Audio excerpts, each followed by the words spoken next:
So, I'll do this interview under one condition. And what is the condition? No editing. You cannot edit this video. We're gonna talk. Whatever I say, I'll be responsible. I guess you have to do the same.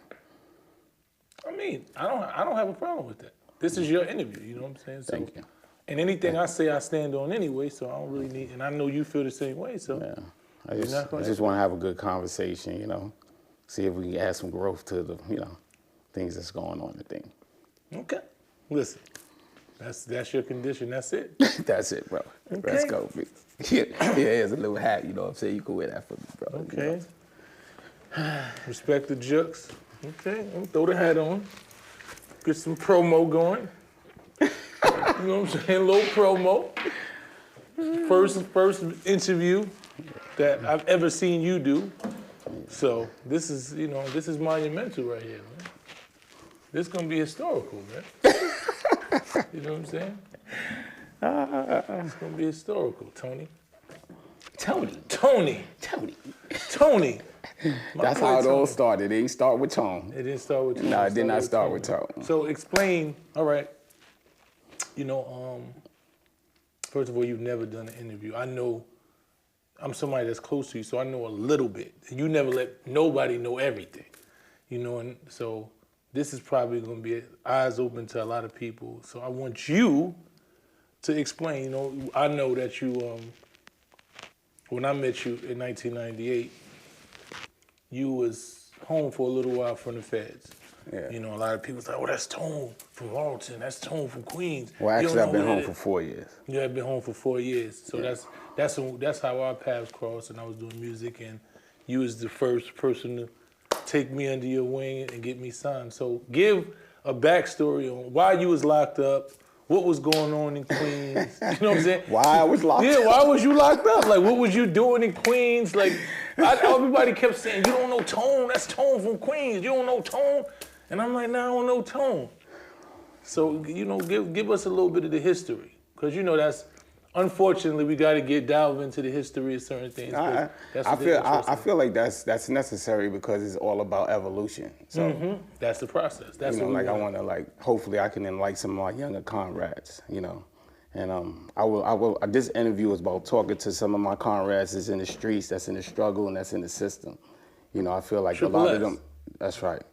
I feel like they are, and nobody really pays attention to them, and that's why they don't pay attention to shit that people have a problem with as far as like being in the streets. I'm come from the street, I'm a product of the streets.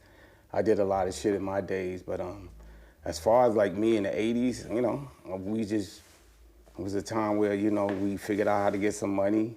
Drugs was the way to do it. It was everything to do. I'll be honest with you, I didn't think it was a better job than selling drugs. Yeah? Nah. So why do you say that? What?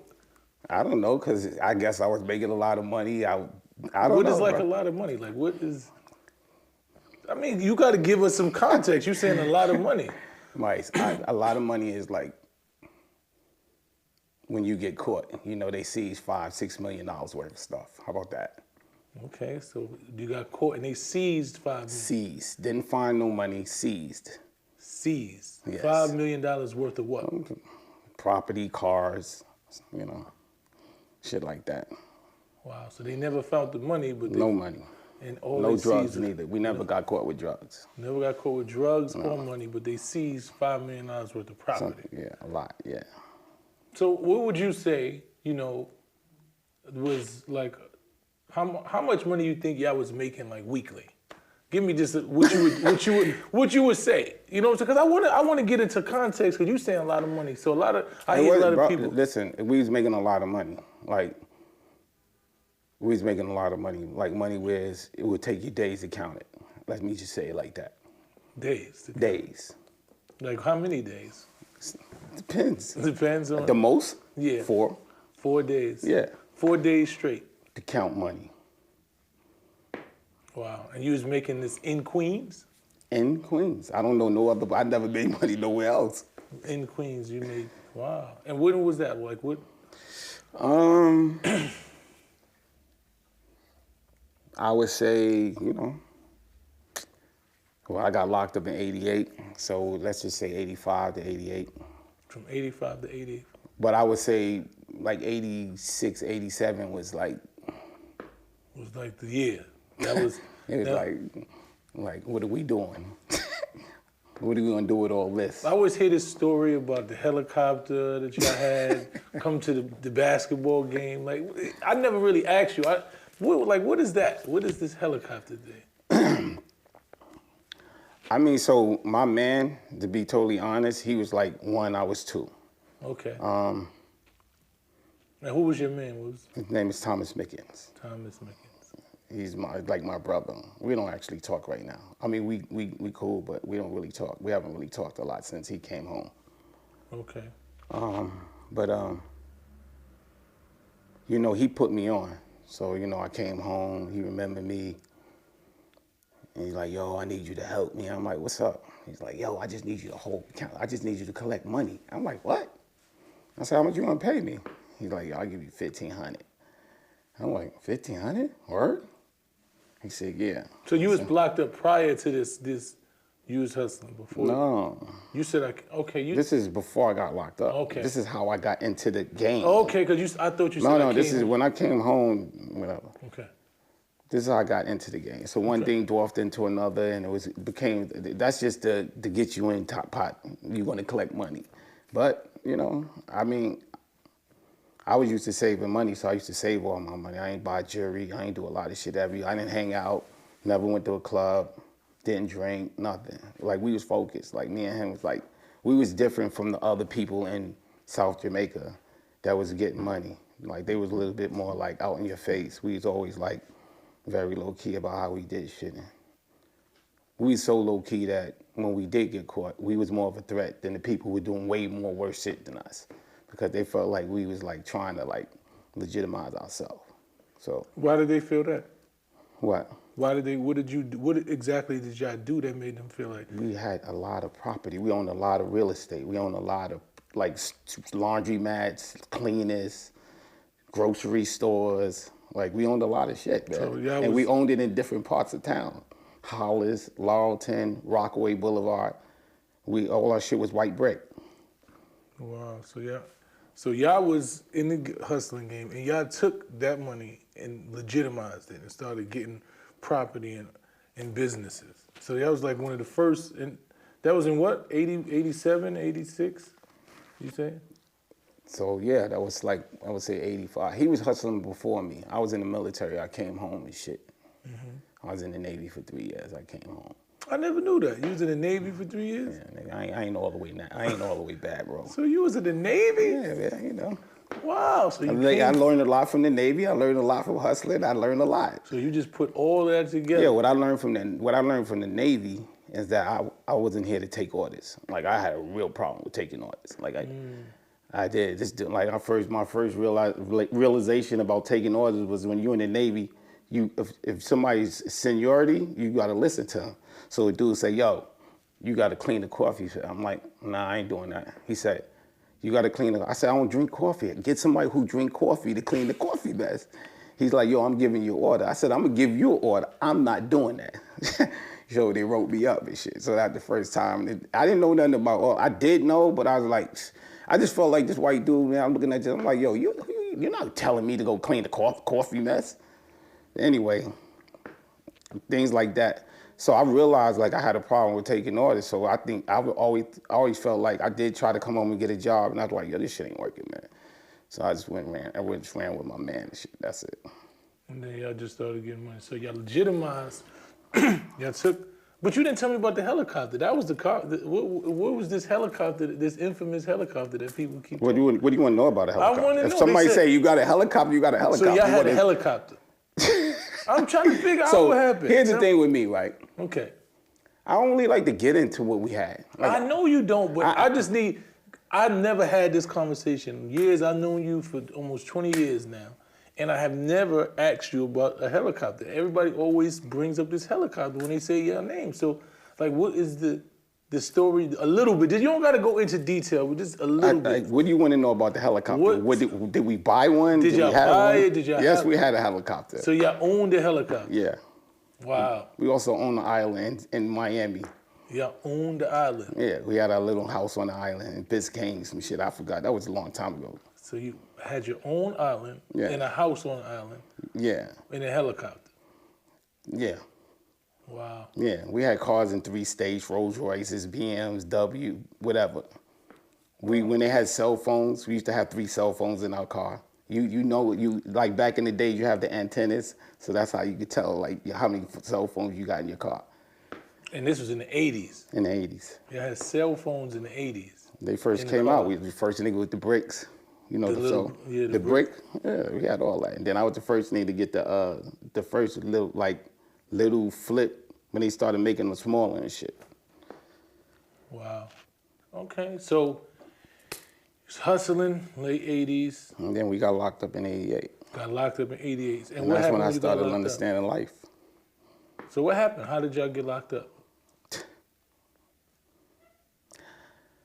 Well, they was on us, and me and my man was driving to Atlantic City. I was driving, and he had a back then, you know, the 2-door like Benzes, the SLs or whatever. So he was cool with the Benz nigga, and they let him have it. So we had to go back and pay for it. They gave him the car without paying for it. So we was in the car. He had it's like a special edition. It was like light green with dark green interior. It was convertible. It was a SL. It was a 560 SL. And I was driving, and we was going to pay them. So, and I was gonna go get a car too. So we had like maybe like 200,000 in the trunk. And like in those cars, you don't realize you're doing like you going that fast. So then we got pulled over, and the long story short, trooper seen us. He while you're in this car, one thing lead to another. He opened the trunk, he see the money, he panics. Look, a young white boy and shit. Them niggas stole half the money what they reported on, yeah. So that right there started our case. And but they didn't want to like lock us up or use that. So they gave us bail, they let us out, but they ain't do nothing. Cause they felt like if they were to take us to jail for the money, we had enough money to beat it. So they wanted to build a case on us. So they started a federal investigation, and they started, you know, whatever. And ultimately, they came and got y'all. Yeah, I mean, but back then, it was a lot going on. That's when this dude on the other side killed the cop, and he came out with TNT. So it was a lot going on and shit. We actually knew they was on us and shit, but whatever. So how many people was it like on your indictment? It wasn't a lot. It was just me, him, his girl, my sister, and this dude named George. George is important because George is married to Puff's aunt, which is my godmother. This is how I got to Puff. Okay. So Puff's aunt, husband, is one of my co-defendants. Okay, so that's where that connection came in. Yeah. So when I first came home, she's like, "Yo, you should hang out with Puff." I was like, I thought the nigga, you know, I'm like, you bugging. I would not disrespect the Puff, but I was like, I came home, you know, like when I was in, my mom passed away, my pops, so I was like, I had to figure shit out, man. So how did you come, like, what was you originally sentenced to or whatever? 27 years. 27 years. Yeah. You copped out to 27 years? Well, I copped out to my indictment. And because they wouldn't give us a cop out. They didn't want to give us a cop out. So they didn't give you no time. They said you got So to cop I'm out thinking if I cop out to my indictment, I'm thinking I'm copping out to what they caught me with, which wasn't a lot. What they caught me with, I was supposed to do like 3 or 4 years. But when you cop out to your indictment, you cop out to the conspiracy. So that's how. And then they had just changed the law. You know the law where they was giving everybody 85%? That shit was new. So in the beginning, when they gave me that time and they gave him 35, they was giving both of us, like they wanted both of us. But because it can only be one leader, they had to make a choice. So they went after him more than they went after me. But he went to trial. I didn't go to trial. I was like, nigga, you're bugging. What we you talking about, nigga? In my mind, I'm like, yo, I already know we is doing shit. I don't care what they caught. I'm getting, I'm gonna get the best situation. So you copped out. So I copped out, but they still gave me 27 years because they wanted me to like. So when you cop out to a conspiracy, technically, in the beginning, it's like you saying that you telling on somebody because it's a conspiracy, right? But we didn't know this. We didn't know this at the time. So what me and my other co-defendant had to do is we had to write affidavit letters saying that he ain't got nothing to do with us. We copping out to our own responsibility, whatever. So they got mad. They was going to give us the 3 years, but they got mad at us because we did that. So I wound up appealing my case twice and winning, which is case law. And I came home. So how long did you actually do before you came home? Like 4.5. So you did 4.5 years, and then you appealed it and came home. Yeah, I came home. Ooh, that must have felt good. No, but that 27 though? No, I didn't come. So the first time I appealed it, they knocked it from 27 to 19. Oh, so they and then I went back. I had to go back up top. I mean, I had to go back to Virginia, whatever the fuck I was at. And then my lawyers, I had these 2 chicks. That's why I don't fuck with dudes no more. Nah, I don't. Georgia Hines, Vivian Shevitz. And in the first case I paid, the second case they got the government to pay. I win again. So now when I go to court, I'm thinking I'm gonna do like another 10. So I already had like four something in. So I'm like, all right, whatever. The prosecutor was on us since we got locked up. So once she realized that she couldn't keep me, and the judge goes, why is this man in jail? And he's a Republican judge, but our previous judge hated us, so he just kept banging us. So this new judge, they thought he was gonna do the same thing. He's like, yo, this man don't belong in jail, let him out. I want him out immediately. So I left from the courthouse. I was bugging. So you went there thinking you was gonna just end up I thought I was gonna do another 5 more years or some shit. You like, yeah, I'm good, I ain't doing 27, I could do 10. And it took me a while to adjust to that shit though, because I'm used to like somebody telling me where to go and to lock in, all that other shit. Yeah, it's kind of institutionalized. You got used to it. So they set you free. What year was that? 94, something. 94. So when you came home. But when I was in, like, I would like to say, like, that was, I think that the 4 years that I was in, it was like growth because like when you're in the feds, and this is why like a lot of people don't understand my behavior when I'm out here, and like especially in the music industry is because first off, I'm not easy impressed because I did it all. I just didn't do it the right way. I lived in 3 different states probably 20 years out of my life.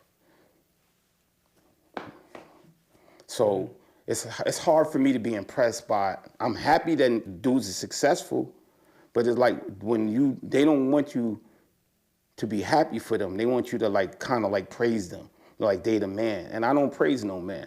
I praise God, and I don't do that enough. So if you know how the industry is, it's like you going in these dudes' environments, it's like, like I was just different. So yeah, we can get into like, I don't want to get into too much about talking about Puff because I'm not here to like slander him or whatever. No, we're going to get to that because what I want to do is this. I'm just saying that because I just feel like, all right, we'll get into that. We'll get into that. Yeah. So when you was in prison, I know prison for me, my 7 years, I met a lot of people, it was influential people, it was different shit. Like, what did prison do for you? Do you feel like it got you, because you said you was hard-headed, you ain't wanted authority, like, how was prison? So when I first went to prison, I was just like going through it. Stayed in the hole, just getting in trouble. And then one day, once I got sentenced, I went to my, first they take you on a journey, a road trip to get to your destination. That could be like 2 weeks to just get it. And the shit is like, yo, nigga, you in Connecticut, Virginia's right here. Why the fuck is you taking 2 weeks to let me get there, man? Because they just want to go into world tour. Yeah, so anyway, when I got to I always had a case. So my case went with me. Niggas know that's the Tony Montanna, whatever. Like, you know what I'm saying? That case is kind of like everything, even in the industry. But when I got there, like, I was like, I didn't give a fuck. I had 27 years. So I was just like, I had to figure out how to do my time. So at first, I first get there, I was beefing with the DC niggas, all kind of stupid shit. And then I'm going in the hole and out the hole, in the hole, doing 3 months and whatever. So one day this old dude, he called me Jake. He go, yo, Jake. He said, you know what your problem is? I said, what? He said, yo, you need to learn how to release some tension. I said, what? He said, I said, what are you talking about? He said, yo, you need to learn how to jerk off. So I'm like, yo, get the fuck out of here, nigga. You know what I'm saying? That's what he told you? Yeah. And that probably was the best advice you had in a long No, time. at first I was like, and this is when I started realizing like how you gotta pay attention to the wisdom, right? I'm not getting it.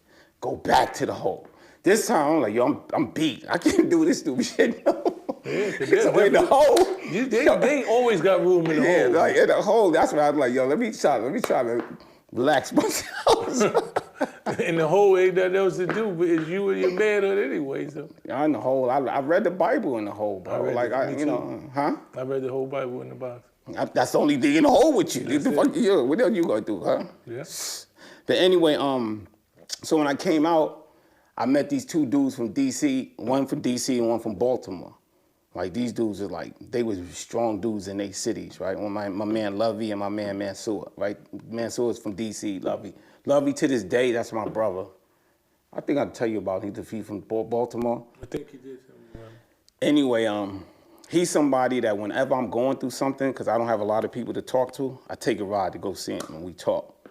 Like that's what we used to do when we was in jail. Like you find people you can talk to and you walk the track. I know you know about that shit. But anyway, he's like, yo, he started saying, yo, you need to get on a program. I'm like, what? Yo, I didn't want to work. Yo, when they came in, I was like, they was like, yo, Jake, I was like, how about I pay you to leave me the fuck alone? So they like, see, this is not gonna work. So I had to get a job. It was either, so I was like, yo, I didn't want to work in the mess hall. So I was like, yo, I knew somebody, he's like, yo, I'm gonna get you a job as an orderly in the unit. So when I got the job, I got on a program. This is how you bid, you know? You get on the program, you gotta clean in the morning, these niggas go out, blah, blah, blah, blah, blah. You go work out, sleep, whatever. So I started like putting myself around people who I could grow and listen to or whatever. I started to learn how to play pinochle, all kind of stupid shit. But what I'm saying is that when I first got locked up, I was locked up with everybody. Sammy the Bull, John Gotti, we worked out together. This is before he turned. The 5 heads of the Mafia family, Tony Solano, that was my man. Like fat nigga that smoked the cigars, I know he was my man. John Gotti, we do pull-ups together. I remember me, him, and my man Prince, that was down with Supreme. We do a pull-ups. I think John Gotti tried to flex on him, and he went in on him. Like, you know what I'm saying? But what I respect about Gotti is like, as most powerful as he was, that nigga didn't give a fuck. That nigga was doing his bid inside. Like, but he was the truth. Like all them Guinea niggas, they was on him. Like, I remember one time, he don't do shit. Yo, go get my commissary, whatever, right? One day they go get his commissary. CO acting like, no, you tell John he gotta come get his commissary. So that nigga Gotti got up. He said, yo, the next time he threatened the CO. He said, yo, the next time I send somebody to get my commissary and you tell them no, you ain't gonna see your wife. Because you do gotta come out of here, right? Yo. Wow. Yo. And he, like, when you threaten the CO, they supposed to lock you up. Nothing. My man Tony Solano, he's the only nigga in with a cigarette lighter, smoking cigars. They would not take the lighter from him. Like they were strong in there, but I don't know, for some reason, like I got along with them and shit. But I started learning, you know, like I'm in jail with something, you know, like I'm like, oh shit, like, you know what I'm saying. So now I had to figure out like I had to start defining myself as a person, as a man and shit. So how I am now is based off of everything I've been through. So a lot of time when people see me come home, you know me, we go out, I go stand in the corner or whatever, because this is just me, like, you know what I'm saying? So and I'm cool. Like, y'all want to go do what you do, I don't care. Like, y'all, you got to stand next to me. This is what I do, because this is how I'm accustomed to, like, It makes me comfortable. Like, I ain't a nigga that want to be in the center of attention or nothing and shit. But I would say, like, it helped me a lot to come home. Like, I wasn't better when I came home. I feel like a lot of people fucked me over and shit, you know, stole money, whatever. But I just came home, got back on my feet. So what did you do? Like, when you came home, like, what was the process of getting on your feet? What did you do? My kid's mother was living in the basement. So you went... Somebody spotted me. And I'm like, huh? Really? Nah. Within like a month or whatever, I was out of that shit. I was like, nah, I just had a daughter, Brittany. I just had Brittany and shit, so, you know, I was like, you know, bro, I had to get right back on my 1-2. And then, so you came home. Got straight back on my 1-2. But I was smarter about it. What I realized is that if anything happened to me or whatever, I'm going down by myself. So I would not, it wasn't like how before was like a lot of moving pieces. Like, I'll just do me. So you came home, got back on your 1-2, got out the basement. Yeah. Got out the basement, doing good and everything, but how I get into the music industry is because I had got hit up 9 times. So when you came home, you got hit up 9 times. Yeah. Some street shit that's in the game. Okay. Yeah. So how did that happen? Like, what was the... You just said it. I mean, I know. I'm not saying what it was. I don't want you. I'm saying you was doing what and got shot. I don't want to know who it was. Was you walking? Oh no, I was sitting in my car. You were sitting in your car? I was car? sitting in my car waiting for somebody. And then somebody just came and started dumping? No, they didn't do that. I was sitting in my car and they probably is like it's like 3 of these rooms away, and they would just started shooting into my car, and I seen it, so I pulled my seat back. You know, but... So where you got hit at? Everywhere. Everywhere? Like my leg, my back, I'm, you know, all over there. I got hit up. All over the right side? Yeah, like I was hit up. Some of them was, at first they thought it was more than 9, but a lot of them was some in and outs. And then I would say this too. And this was another thing that made me always, when I came home, I stayed working out. Mm-hmm. But I was just working out because I like to work out. But if I wasn't in the shape that I was in, I would have died. Wow. But I was in good enough shape to fight the trauma to get to the hospital. So when I'm going to the hospital, or when I'm laying, like when I was laying, like they got me out of the car, I'm laying on the grass or whatever, some shit, I was in front of a church. These motherfucking detectives talking about who shot you. I'm like, yo, you serious, nigga? You think I'm gonna sit up here and talk to you about who shot me and I'm hit up? So, so they just put me in the ambulance, and all I kept saying is like, yo, just put me to sleep, man. Cause I've been hit before with a shotgun, so I know what it is. Like, I'd rather just put me to sleep. Anyway, I didn't wake up for 2 weeks in ICU. I stayed in the hospital for 4 months. But in the hospital, at first I still wasn't taking shit serious. I was like, yo, cream. Like, I was answering my... And then one day I was like, yo, I started thinking that God put me on this earth for a reason. Cause all these chances, freedom, the dude next to me got shot twice, he died. So then I'm like, yo, maybe God put me on this. I started thinking he put me on this earth for a reason. So my whole process started really, really changing and shit, because I was like, yo, why am I getting all these chances? I really don't deserve them. Like, you know what I'm saying? So then that's when I was like, yo, I got to do something different. So I went to my godmother. I'm like, yo, tell Puff, like, you know, what's up? I'm going to get up with him, whatever. So long story short, you know, I started fucking with Puff.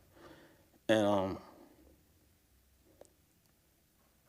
before I say anything about Puff, because I know everybody will run with what I'm going to say, I personally feel like I heard a lot of people talk shit about him, whether it's artists, whether it's people who employ whatever. And I say this,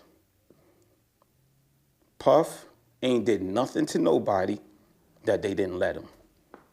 He ain't put no gun in nobody's head. He ain't lied to you. He ain't did nothing. He's a shrewd businessman, and he is a marketing genius, right? And I feel like if you ain't smart enough to know what you dealing with or whatever, you can't be mad at him because he ain't do nothing wrong. y'all be learning how to read and write or read your contract 10 years later. That's not his fault. Or whatever the fuck it is. Like, yo, he's presenting something to you, y'all take it. But the problem is that with a lot of these dudes, they be broke. They need money. Whether it's security, whatever. Me, on the other hand, when I started fucking with Puff, I ain't need him. I just trying to change my life. Mm-hmm. So you remember I had the Navigator? Yeah, Black Navigator. First time I ever seen it. Got the system in it and all that. So I pull up in front of Puff house. Me and him, this is when I first started fucking with it, right? This nigga see the car. He like, yo, what's that? So what the fuck? You like, nigga, it's a Navigator. He said, what is that? Cause he had the 4-door black Benz, the silver 2-door. Everywhere he go, he got he riding around like that. So as soon as he see my shit, he jumps in this shit. He's like, yo, damn man, yo, you should drive me around. I'm like, all right. He's like, nah, like I want to pay you. I'm like, nah. I said, I'll drive you around, but you ain't gonna, I don't need you to pay me because I know what that is. Mm-hmm. Once you start taking that money, that means you got to behave a certain way or whatever. I'm like, nah. So I never got a check from Puff. Like I would say I got checks sometime with video shoots and shit like that. But as far as like a bad boy check, I never got a check. And I think like me and Puff, like I don't have a problem. He don't have a problem. We just know we different. And he recognized it and I recognize it. And I feel like I don't care. I never cared about that. I was trying to do the music shit to stay out of trouble. Mm-hmm. It wasn't about all of I call that shit the Matrix. Once you get in, you thinking about if you don't fuck with Puff, you can't travel, you can't meet the celebrity. I'm like, yo, nigga, I don't care about that shit. I felt like I wanted to be around him to learn. You know what I'm saying? It was an opportunity to learn. But I feel like around him, he got people who just want to follow him. And I don't follow a man to follow him. I follow a man that's trying to teach me how to lead. So you know that. So I felt like, at some point in time, I really felt like I ain't doing this with this. I'm good. Like I started seeing it, but I didn't do nothing about it. When that shit happened with Big, I started realizing I don't belong around these people. Because I know me and how I am and how I grew up and the shit, what I do. And I'm like, yo, they don't behave like me. I don't behave like them.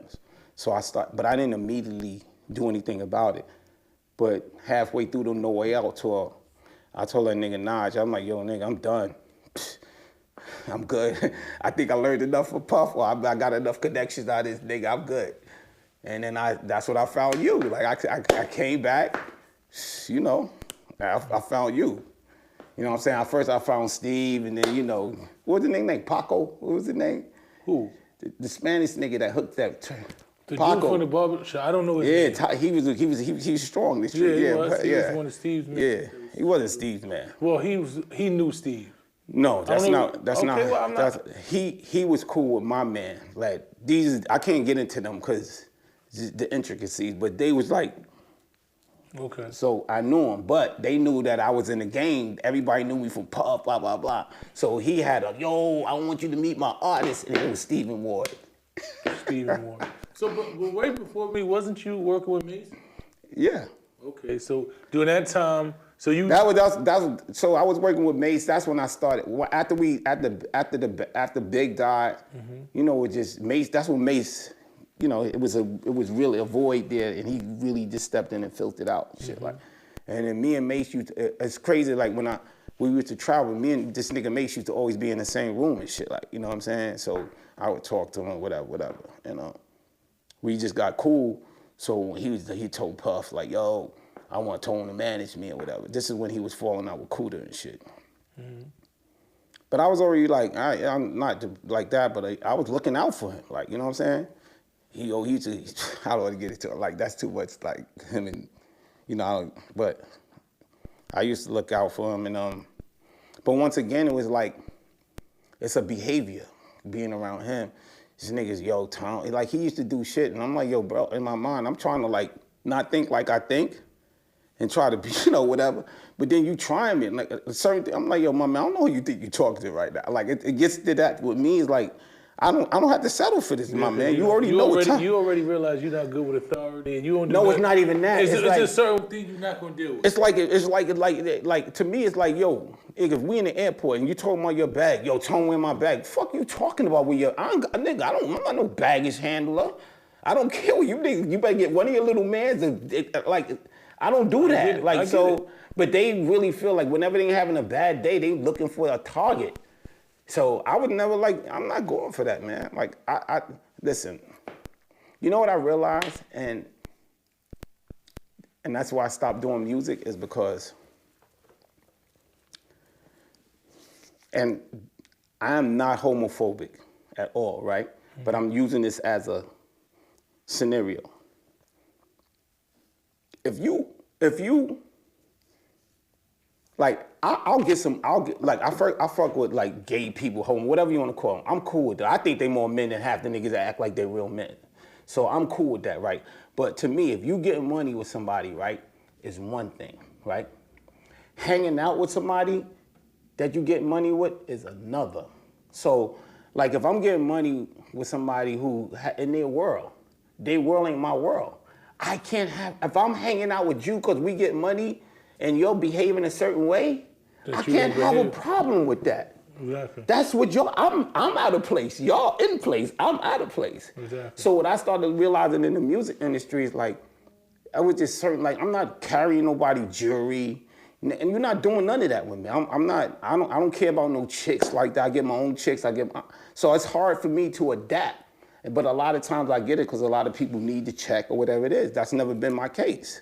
So I started realizing that the reason why I don't get along with him because I came in the industry with a reputation from the 80s. He had his case, he's this, and every time, you know, I would just get slandered, and I ain't even doing nothing. These niggas just, like, everything is Tone. Y'all niggas do shit, I get the beef for it. All day long, man.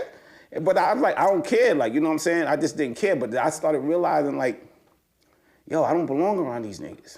Mm-hmm. And by the way, I get the feeling. By the way, I am not used to relying on another man to get some money. That's the music industry. You got an artist, this nigga got to be at the studio on time, he got to do this, he probably had a fight with his girl, he probably got locked up, he missed his flight. Like, nigga, you fucking my money up. So I was like, nah, I'm good on this one. I've never got money relying on another man. So all these things started making me realize, like, and it was just a negative for me. I would, you know, we got a few dollars, you know what I'm saying? Like, me and you did our thing, mm-hmm. Like, you know what I'm saying? Yo, a lot of people owe us, man, because we started that battle shit too, man. We can get to that. Yeah, just tell your man Smack White he owe us some shit. Definitely, because the first battle I never got paid for. You know what I'm saying? I never got paid for that. Man, like, we were doing that shit for free, man. You niggas was hovering at our studio. Yeah. We was. You know what I'm saying? Y'all was hovering out our studio because we was the one, we was moving around shit. Like, me and you, first it was just me and you in the car, you remember? We used to stalk out certain places, see who's there. Yo, but you remember how you first got with DMX? I don't remember exactly. I do. I don't remember the exact. I do. I know we was at Two Dragons. We was on White Plains, at the barbershop, mm-hmm. And you was like, yo, there go X in him. You know D was my man. But I had already experienced with another rapper from Queens, like, nah. So you kept, yo, no, I'm telling you, yo, I got this, Tone. You kept saying, I'm like, nah, nigga, we ain't doing it, it's just me and you. You was like, yo, I got this. I'm like, hell no. But somehow I was like, yo, fuck it, right? And then we went over there with just me and you. Mm-hmm. And then you battled him. This nigga, God bless the dead, the nigga X go, yo, Tone, you got a pup right there, B. You remember you said that? Yeah. I remember that. That's when I first got my little stripes. That's when all the Rough Riders started realizing, oh, he can rap. No, that's when D was like, yo, Tone, like, yo. And then what we do? We was downtown. Yeah. I know Sean is your man, but you know, back then. Yeah, it was, I mean, those was days, man. That's when I was hungry, came, you know, we living in the hood. We got that little bidding war going and shit. Yeah, that was. I think you made a bad choice on that one, but we could get into that if you want. I mean, I think, you know, but for me, right, that situation, in hindsight, it might have probably been, but at that time, You didn't know no better. I didn't know no better. No. But my whole mind state was that the Rough Riders is our family. I love Rough Riders. These are brothers. But this is DMX and the Lox label. I don't give a fuck what nobody said. I know That's you their felt like face. that. They the face of that. Yeah. And me coming over there, I'm just gonna be somebody that's underneath that. And I'm like, I felt like we were strong enough, and I was strong enough to spearhead my own. And had I not gone to jail, I believe it would have been like that. No doubt. You know what I'm saying? So that was my mindset. But in that situation, when we look at hindsight in the situation, they was more equipped to deal with. No, they just understood us more. Exactly. And they knew, like, once street niggas shit found that out we you was had the dealing case, it would have got dealt with better. Cause I went and got a Queens lawyer for a Bronx case. That's where you can't do that. But that's the only lawyer I knew. So that was a mistake right there. But I just knew that we had more in common with them because they was like us. They just like you know what I'm saying? Like, nah, God bless his dead. Chris Lighty, I get what he was trying to do, but a lot of times these dudes be wanting things like a lot of times these guys want to sign these rappers from these states where these niggas grew up bad. They grew up hard. And then it's like, y'all want to get money with them, but y'all can't understand their mentality. And the reason why is because y'all don't even know what they've been through. Like, you know what I'm saying? Like, a lot of these brothers, I hate it. I see them that they go through shit, and then you get in the game, and it's like, yo, bro, nigga, you always just shooting at each other, or we selling drugs. Nah, you ain't got to do nothing. Y'all niggas is fucking this money up right now, man. Like, I don't get it, bro. Like, to me, the shit I see people do, I personally feel like they ain't got no respect for the dollar. That's how I feel. They don't, because at the end of the day, most of them don't even know what it is to have it, right? So when they actually get it, how do you really respect it? And that's fine, because we all get some money and we all act out. Mm-hmm. I wouldn't say I've acted out like some of my other friends or whatever, my comrades, but it's all right. But at some point in time, you gotta do better, man. And the only way you could do better is to understand. You know what I'm saying? Like, understanding coming from making your mistakes. Like, I make mistakes, but I'll rarely make the same mistake again. Like, you know what I'm saying? So I just feel like a lot of time, I don't lost money a lot of times since I've been home. But I don't allow people to see when I'm not doing good. Because I'd rather just sit there and maintain a consistency, because I'm not trying to, like, prove I got the best ride. You know, I never was in the cars, and I didn't do nothing. I don't really care about that. Like, once you guys throw yourself up here because you get $100,000, you need to get a car and a watch, and you blow it in a strip club or on some chicks. The next thing you know, you chasing. That's a fact. That's a fact. If you do that once, that's cool. You do it twice, you're a fool. I mean, because a lot of times people just want to show something. You know, a lot of times when we come from poverty and you actually get something, you want to flash. And you know, and show that you actually got something. So that's a lot of what these young kids is dealing with. But that too, so you was dealing with Puff, you moved, we started working with each other. You know, so we had a lot.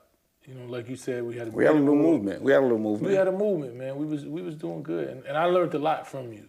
You know what I'm saying? A lot of things principles that I learned, just being levels of manhood, integrity, and respect.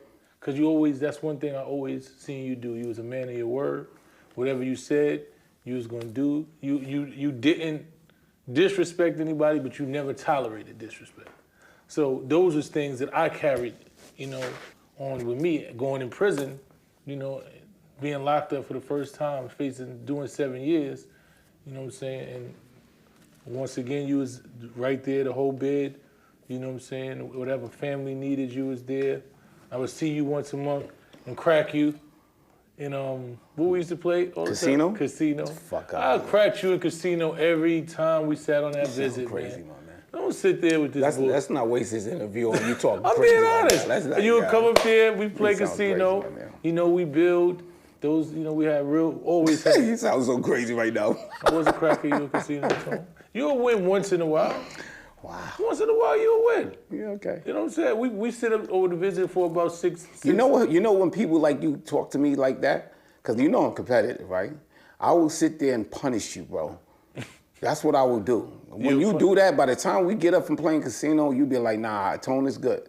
I'm not saying you're not good. You think about it. I'm not gonna spend the whole visit playing casino. I gotta let you feel good to go back in the back, nigga. I don't want you to feel like I'm fucking you up. So that's and what it I go. was. You was making me feel good. Well, I wasn't perfectly trying to make you feel good, but at the end of the day, you know, like a lot of time with people like D from Rough Riders, nigga talk shit about casino, I punishes him, B. You punished D. I punish him. Punish him. Punish him. Shout out to D, man. Yeah. D was definitely. That's my brother. D. That's D, my brother yeah, too. That's yeah. my big brother.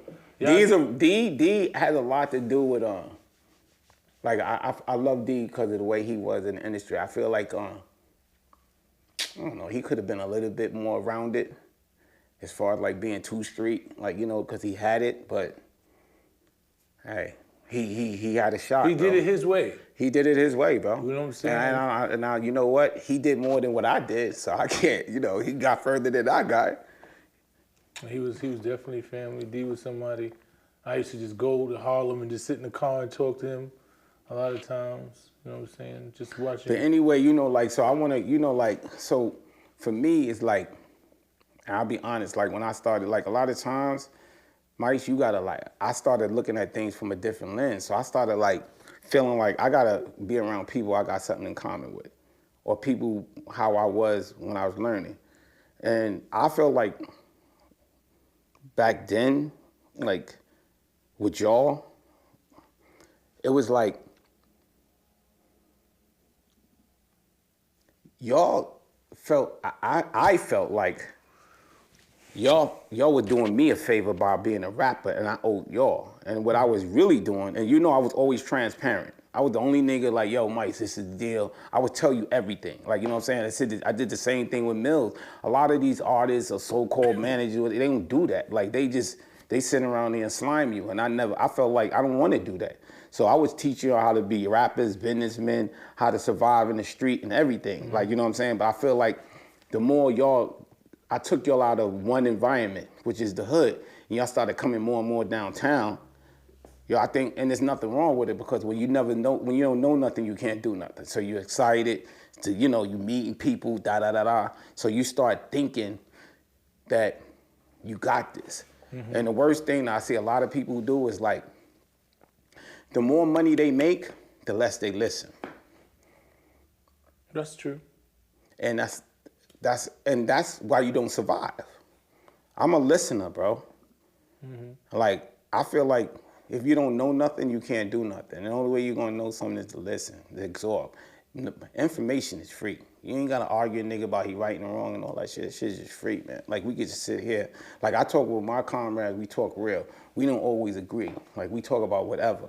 And right now, we all at different stages of our lives when we doing different things right now. And I feel like I've always been a hustler. So like one of the people that I met around Puff that we started bonding, and this is when I started transitioning, was Butch Lewis. I remember you told me that. So Butch Lewis was like, I don't know why he took a liking to me, because I guess it's because he could see like I was probably real or whatever. But he would be like, yo, Jake. He ain't call me Tone. No, he used to call, he's, yo, Tone, come to my office. Come there. He has an office right around the corner from Universal. Shit is going. So this is before Ed, God bless the dead, Ed Woods was fucking with him. Mm-hmm. So I was like, he used to like, I don't know, he would talk, and I felt like I could learn. So I would be around him, but I was still like me. Like, I don't know, for some reason, and he knew, he's like, yo, I'm bringing you around these things. And then I'm like, yo, I said, Butch, yo, I like being around you. Like, so when I'm hanging out with you, even though I got cool with Denzel, Judge Mathis, and all, I know him. Like, not cool, but we know each other. Like, they know, like, Denzel knows me. Like, I wish he knew what I was doing right now with my movie, because he'd be like, yo, Tone, what you doing? Like, you know what I'm saying? But I always felt like I got to be me. Like, I don't want to be around y'all and y'all all doing something. I'm pretending to be doing something. I want to really be doing something, man. Like, you know what I'm saying? And back then, if I was keeping it real, I didn't have a purpose. I wasn't really caring about rap, nothing. I ain't had no real purpose. And not having a purpose doesn't mean I don't know how to get money. Purpose means, what are you doing? Like, a lot of times people like, yo, Tone, what do you do? I'm like, I hate when niggas ask me that question. What do you do? I still don't know what you do. To this day, I know what you do now because you've evolved and, you're doing movies, you're doing different things. But it was a time I was like, I don't know. That was the running joke. You was like Tommy. We know Tone got all the stuff. Tone will never not have nothing. Wherever we need to go, he got it. He pulling out a brick of money all the time. I don't know what Tone do, but I know Tone is all right. You know what I'm saying? So that was everybody's thing. But when did you find out your purpose? When did you start coming and saying, you know what, this is what I want? What you mean with the movies? Just anything. Like when you said that you sat down with Butch. So my purpose before the movie was like I started going back. So my man Christ, that he's like the director, author of the book. Like he's my little brother. Like he's like a generation after me, right? Mm-hmm. I was locked up with Christ too. He was the same with me. Yeah, I know. But anyway, like I watch all these. He want to get into music. I'm like, yo, bro, you don't waste your money, man. Like I'm telling you, he will get a chance to talk to him one day, but he gonna tell you. So like I would tell people things, but then I that's just saying I told you. So you can't say I didn't tell you. You still got to do what you got to do as a man. But I'm telling you, like, yo, nigga, don't do it. They not gonna let us in. He go, what do you mean by that? And after I thought about it, I was like, well, he don't really got a reputation like me. Like I came into this stupid shit with a reputation. So anything I did got straight magnified. With the Chris Lighty, that was all hype. Wasn't so really what was that situation? Because I got blamed for it. I'm sitting and sing, and I got blamed for it. I remember I hear, I don't know, was it Angie or one of them, and they was talking like, yeah, because your man is in jail, it don't call for that. You disrespecting. I'm like, what? And they say my name. I'm like, what do I got to do with this? I'm sitting in the cell, and somehow it got. So what happened with that situation? So when we had your deal, and then you go to jail. We remember we had that group Intermission. You remember it was all of us. It was a bunch of us. Problem Children. So this nigga Chris kept telling me, yo, I'm getting ready to be, what the fuck, whoever the fuck Leo was. I'm getting ready to be, I'm getting ready to get the Def Jam, all this stuff. Yo, I got you. We gonna do da-da-da-da. I'm like, so now your situation, you remember we had the studio. I went and bought the studio, all this shit. I'm invested. I'm invested in everything. I'm managing. Nigga, the problem children is an understatement for y'all niggas back then. Trust me on this one. No. Yeah, we was off the chain. So I'm doing this. I got these old country ass niggas from where the fuck they was from? Some fucking Florida or something. Somewhere in Florida. Anyway, right? So Chris like, yo, I got you, whatever. Long story short, whatever he was gonna do, that shit didn't work. But instead of him telling me, right? I come into Def Jam one day. So I'm like, yo, Chris, what's up? I'm like, yo, what's up, Chris? Da-da-da-da. So he kind of like just ignored me. I'm like, yo, what's up? He don't say shit, right? I'm like, what? I'm like, all right, so I don't say nothing. Boom, they do the thing for Big Pun uptown. So he with the nigga Hawk. And so when I go uptown, you don't look like I'm by myself. So I'm like, yo, Chris, let me holler at you.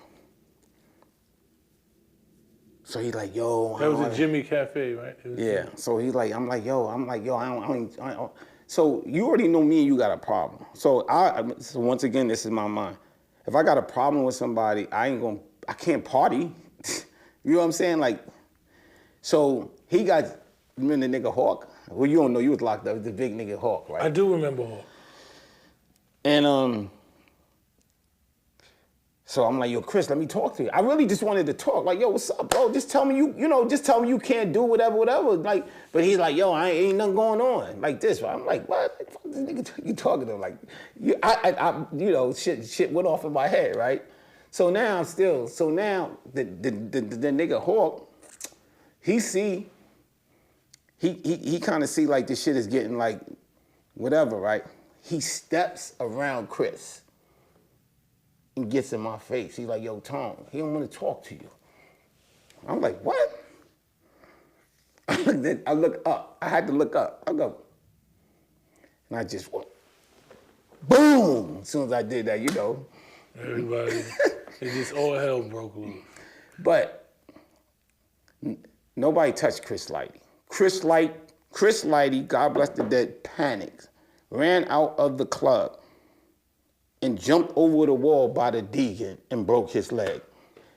You remember everybody, you heard I broke his leg? I didn't break his leg. Come on, bro. Break that, man. And I mean, to this day, like me and Chris Lighty was always cool, but he couldn't let people know he was cool. Industry shit. That shit bothered him. I'm like, yo, damn, Chris. Like me, if I see Chris right now, cool. If we go downtown, that nigga's like, pfft, I'm like the Antichrist. So I just like, I don't care. To me, I look at things like if you're a man, you supposed to know, like, I know how, like, if I got a problem, I got to register. I can't think about partying. I can't think about all this other stupid shit. Because I don't, you just don't know. Like, a lot of times, in the industry, people like, yo, niggas be acting like, yo, Tone, I want no problem with him and all. I'm like, what? You don't have no problems with me. And I'm like, first off. Yeah, that's the first thing they say. They like, yo, Tone's still on that booth. Like, I'm telling people at the movies, man, I do like, yo, Tone still. I said, still, nah, that man's like, it's evolution, man, and that's what the whole thing was, to do this, because I want people to understand that, you have a past. I don't have a past, because I never did nothing in the industry, really. But it's not about. But you talking about past? Yeah. Oh, yeah. My past. But see, my past was to guide my future, Mice. Exactly. I can't sit around here and explain to people like why you want to feel like I'm this notorious person when you don't like. Nice. No, you just say you don't know nothing. Nobody knows me. Only niggas that know me is niggas that's been by era. But I let everybody talk about helicopters and all this. I never confirm or deny anything. I just let you talk, because that's what you want to do. If I say something, you ain't gonna, if I say, yo, I had a motherfucking private jet, you still gonna say, oh, Tony had a helicopter. Whatever you want to say, you're gonna say what you want to say. So you just go run with say what you want to say. I don't give a fuck what you gonna say, man. So I never, me, I never talk. I just, all right. And that's why this is the first interview, like. Yeah, but I got a reason for that shit, man. I'm trying, this is my purpose right now. And by the way, this is my man shit. Like, I ain't no film person, but he's like, yo, bro, I was in LA down there, like, trying to be like fucking Howard Hughes, just get the fuck away from everybody, B. I'm good. This nigga called me back in, man. But I don't regret it, because this shit right here gave me purpose, and I feel like, we want to do urban content and just really be like, to explain to people like people like me, like him or whatever, like, we wasn't born to be who we are. Niggas wasn't born to be gang members. Wasn't born to sell drugs, rob banks, whatever. We products of our environment. The problem is that when we wish for 1,000 or 2,000 and then we start making money, we forget about our purpose. We chase the money now. So now this is why a lot of time we all crash and burn. Because at the end of the day, you making hundreds of thousands, potentially millions, whatever you're doing, you chasing the money, and it's a high. Trust me on that. If you know you can make $200,000 a week, how you gonna go to somebody telling you I'm gonna work at a job? And somebody gonna tell you, yo, I need you to go to the store. Really? Mm-hmm. So imagine me letting somebody, like, no disrespect to Puff, you can't tell me what to do, bro. Listen, I got your back. I do everything for free. If I'm with you, I'll go down with you. That's why I stopped, Me and Puff he realized I didn't fit in his crowd, and I'm fine with that. I've never been that person. I'm cool with that. I'm comfortable with being me. You don't see me so I always be by myself, right? Always. Or I'll be with some chicks. That's it, nigga. I don't hang out with my friends, B. Y'all niggas is luggage. You know what I'm saying? I don't hang out with them, man. I be by myself, and I'm cool with that, man. So what message do you want? It's a lot of young dudes, right, that's in these streets, that's moving and doing a lot of stuff. Like, I know you're like a lot of mentor. You got a lot of young dudes. Me and my man been mentoring gang dudes for 20 years. We started the 5. We got one gang leader out of each barrel. You know what I'm saying? We got them to go in the studio. You take these dudes, you probably take 50, 60 dudes off the street because they can't do nothing. And for me, he was doing it already. He's like, yo, bro, he's trying to get me in the music. I'm like, yo, man, I told you I ain't doing that shit, man. Like, no, but I'll try to help you. I'll get you in the studio, whatever. I don't want to do it because they not going to fuck with us, bro. Like, what you talking about? Nigga, I got a stamp. What the fuck you want me to tell you, nigga? They ain't fucking with me like that. And I ain't doing nothing, man. But it's just like, if I'm like the nigga when I come in the room, everybody looking at me like I got fucking 4 heads on my forehead and shit. But I'm cool. Like, and I don't like that shit anyway, bro. But what I realize is that dealing with dudes in the street, I don't like to call them gang members. I like to call them my young comrades. I don't look at them as gang members. They could be whatever the fuck they want. But I feel like these are dudes that they want to do better. There's nothing for them to do better. The biggest thing that they used to always tell us is like, yo, big homie, yo, I want a job. I want to do something. Yeah. And we don't have the resources to help them. Mm-hmm. So a lot of times, like when you see shit going on in the street, and we can get into that, but it's just like, yo, I'll be watching, you know, like, I don't like say niggas, people that be on the news act like, yo, y'all gotta stop this shit in the hood and all that. And I'm like, what the fuck are you talking about, bro? First of all, the niggas that's doing shit don't watch the news. They don't watch the news. Yeah. And guess what? They don't give a fuck about y'all. And you know why? Because they know y'all don't really care about them. This makes you look good when you can get in front of the camera and start talking about our neighborhoods and you gotta stop this and whatever, you know what I'm saying? And to me, I just feel like, yo, you know what? We ain't never gonna get nothing done, man. Because nobody is trying to say, yo, who's the person that's gonna really sit there and go, how do we connect with these dudes in the street? That's the goal. And here's the problem. I'll tell you that story about the man shit anyway. The problem is that the people who the white people think are the people who they telling them what the problem is, you believe in them. Mm-hmm. But they don't care. They not in the streets. They don't know who's doing what. You can't go to no one person and say like, yo, what's up, man? Like, let's you know, because you don't know who to go to.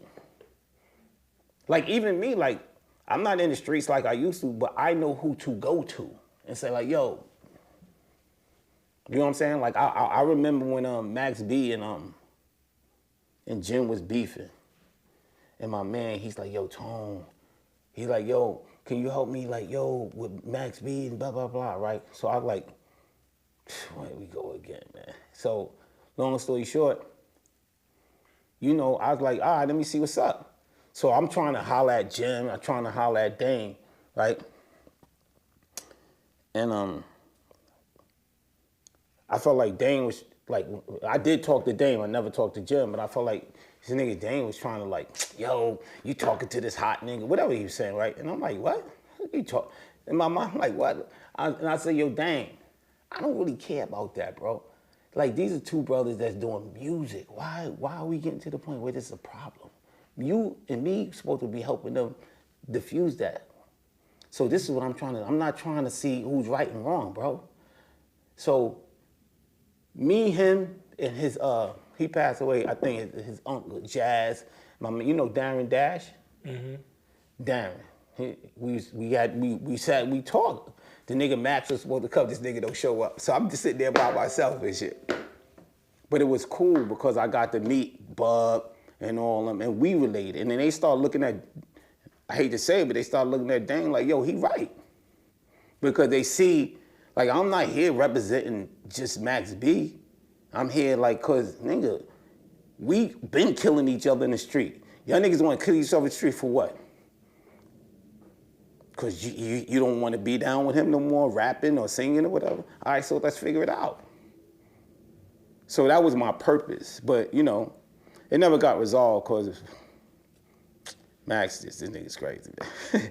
That nigga's like, yo, Tone, I'm just balling till I fall, bro. He didn't really take his case serious, man. But, you know. Yeah, I ran into Max a couple times in Sin City, and we had a couple conversations about it. And but what I did do, and then I remember like, yo, it's so like, I'll tell you, Mike, real talk, like it's a lot of these niggas in the industry, like I be looking at them now, they doing good and I'm happy for them. But it's like, nigga, you ask a nigga, I should be like a motherfucking, the chief, what is the nigga that run all the fire departments, what is he called? The deputy chief? Whoever run the commissioner chief. You put all the fires up. What? Come on, bro. You ask your man French how he got the max. See, niggas don't be talking real shit. How Joe, I heard Joe talk, nigga, you got the puff through me. You got the puff through me. You know how you got the puff through me? Because your man that was running the Bronx was my little man. He knows all that, but I don't like, I just be looking at these dudes and it's like, I don't want this to turn like I'm talking about Joe. I fuck with Joe, you know what I'm saying? But I be feeling like a lot of times, these dudes, I feel like you ain't gonna treat me any way you want because you're successful right now. That's not how you met me. I always treat a person how I met them.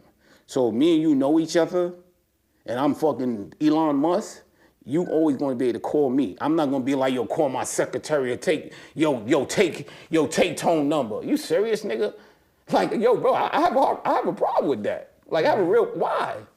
Nigga, I don't wanna hang out with you. I ain't been wanting to hang out with you. But if we talking like, yo, you gotta have some type of respect, nigga. How many times I bailed your mother? Let me go there. But anyway, I just feel like a lot of times we as a culture, we start climbing and we start forgetting. Climb, forget. And then you justify why you forgot or you justify why you doing. We men, like, yo, we just gotta one day we gotta start some shit called, I wanna start the shit called Yeah the Man. Cause niggas ain't men. It's not, it's males. It's just the only reason half of these dudes, and I'm not talking about anybody in particular, is anatomy. Like with the principles and all the shit that you're supposed to have as a man, most of these dudes don't have it. And I deal with it on a daily, man. And every day I feel like I get disappointed by somebody that I thought was something. And it's becoming a normal thing. And I had this conversation with you, and we was talking, and you was just like, Mice, you can't hold these people to these criteria. You can't, like, and I was so mad, because I'm like, I got these criteria from you, though, Tony. And you like, but it ain't like that no more. They don't have all the shit that they just don't have that. And you have to understand that. And the more you try to hold people to a criteria that you have, you're gonna always be disappointed. And that's what I do. Now, I don't, my circle is surrounded by people of like mine. Like if you're in my circle, but I know how to do business with everybody else. I know how to coexist and different shit. But I really just have a problem with people not being who they say it is. If you not, like I got all different type of friends. I got friends that I know they not fighters, right? If we go out somewhere and we fight, jump off, they gonna run. I got friends that I know everything about them, but they are who they are. I just have an issue with you pretending or saying you something and then don't be that. Like I'm not good with that. Yeah, but Mice, let me just explain it to you. Okay, so for me, right, my reputation is impeccable. I don't give a fuck what nobody say. You nigga can't tell me nothing, right? No chick can't tell me nothing. My reputation is impeccable, meaning this is that I've always been consistent in who I am, right? So a lot of times you got people who, for whatever their reasons is, they can't be who they want to be because it don't work for the whatever the situation that they're in, and they're afraid. It's like if you talking to a chick, right? In that situation, you want some ass. So what you gonna do is you talking to her straight to get some ass. You ain't gonna tell this chick like, yo, listen, I'm not fucking with you like that, but we could be friends and whatever happen. Cause you already know she gonna be like, nigga, I ain't fucking with you. So you ain't doing that. I'm doing that. Every time. You gonna say, look. Why waste time? Because, exactly. Why wait? Because you know why? But I think that's the fate. That's a behavior pattern, bro. And people already expect that. So when you get a person like me and a certain my comrade that listen, I done been through enough shit in my life, Meister. I'm cool with everything. Nigga, come on, bro. I done flatline twice in one setting, another flatline, another setting. I done been through a lot of shit, bro. So in my mind, like, I'm at peace with, I'm free. I'm not talking about free from prison. I'm free from allowing myself to ever feel like I gotta do something or be something that I'm actually not. I am me, and I go to sleep comfortable. I can look at my kids and feel comfortable. I know I ain't trying to be shite. I ain't trying to do nothing. Yo, I'm not, my friends get busy. I don't get busy. I'm just a nigga like, yo, if I got a problem, I just deal with my problem. And the way I deal with my problem is this. Once I know I got a problem, my freedom or my life ain't an option. That's my mindset. So I already know what it is. I don't like to think like that. I've been thinking like that for all my 20s or whatever. So I don't want to be that person. I want to be like, yo, you know what? Let me try to like share and but we dealing with a lot of people who, at the end of the day, they want to be us. Mm-hmm. They want to be real niggas. They want to impress the chicks. They want to impress the white people. They want to be us. And you know who we are? We just want to be niggas that like get a few dollars about our business.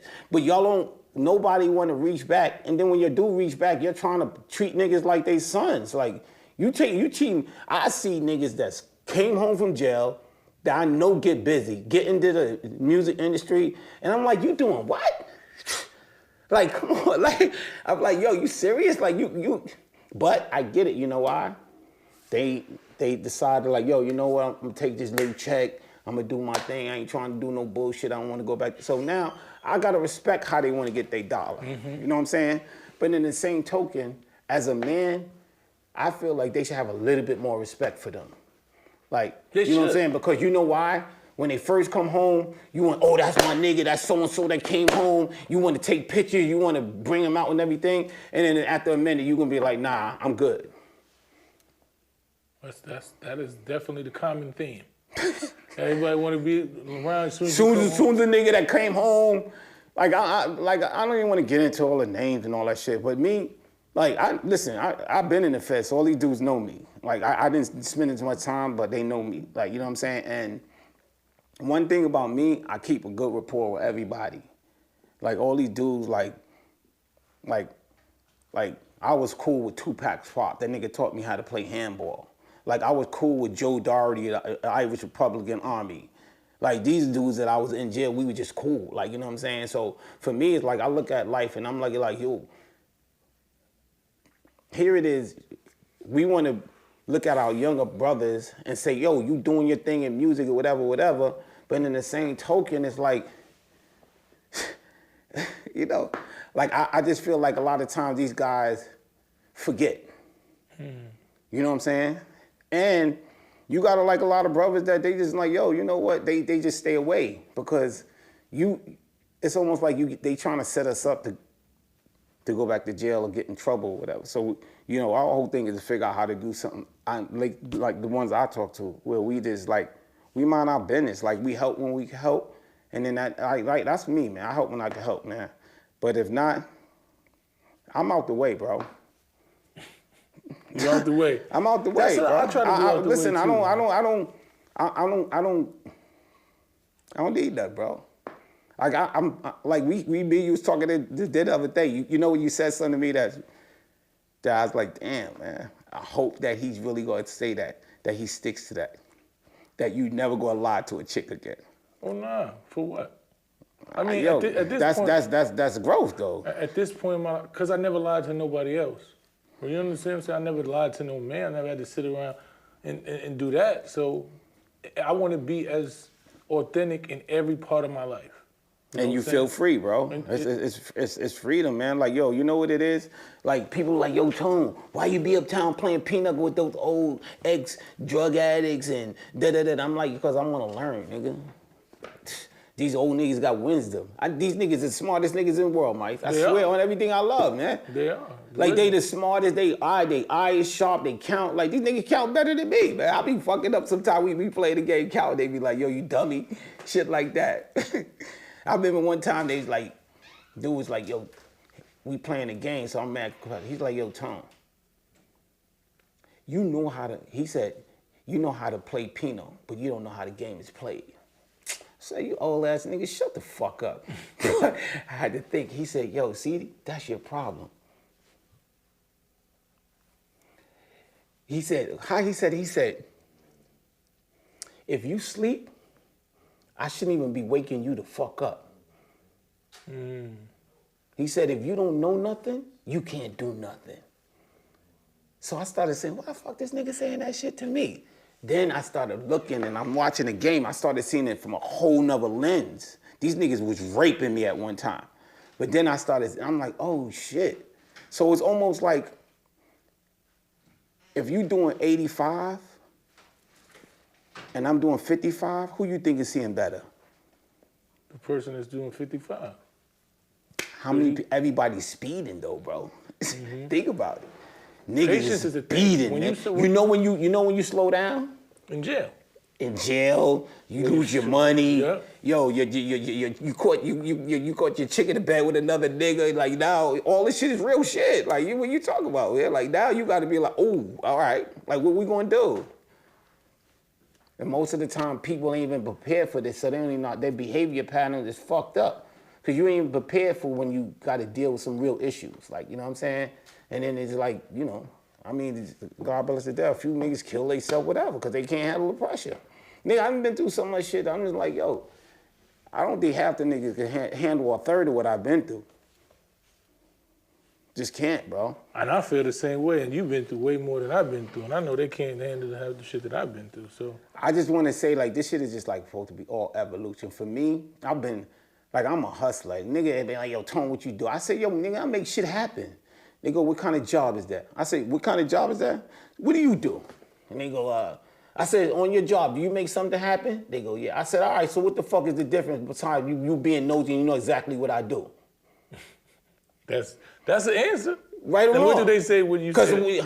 They go like, yo, I'm gonna use that one. I was like, yeah, nigga. Because at the end of the day, whether I tell you what I do or not, how do you benefit? How the fuck you benefit? Oh, now I know what Tone did. No, keep assuming, motherfucker. You just got a way of saying some shit. What? You just got a way of saying shit that it resonates. You know what I'm saying? You after you think about it, you be like, that made 100% sense. Yeah. Yo, Tone, you fucking her? What the fuck is you talking about, bro? Why would you ask me that? Huh? Like, how do you benefit from asking me I'm fucking her? But most niggas, yeah, I fucked her, she ain't shit, you doing nothing. That's clown shit. Like, you know what I'm saying? Like, what are you talking about, bro?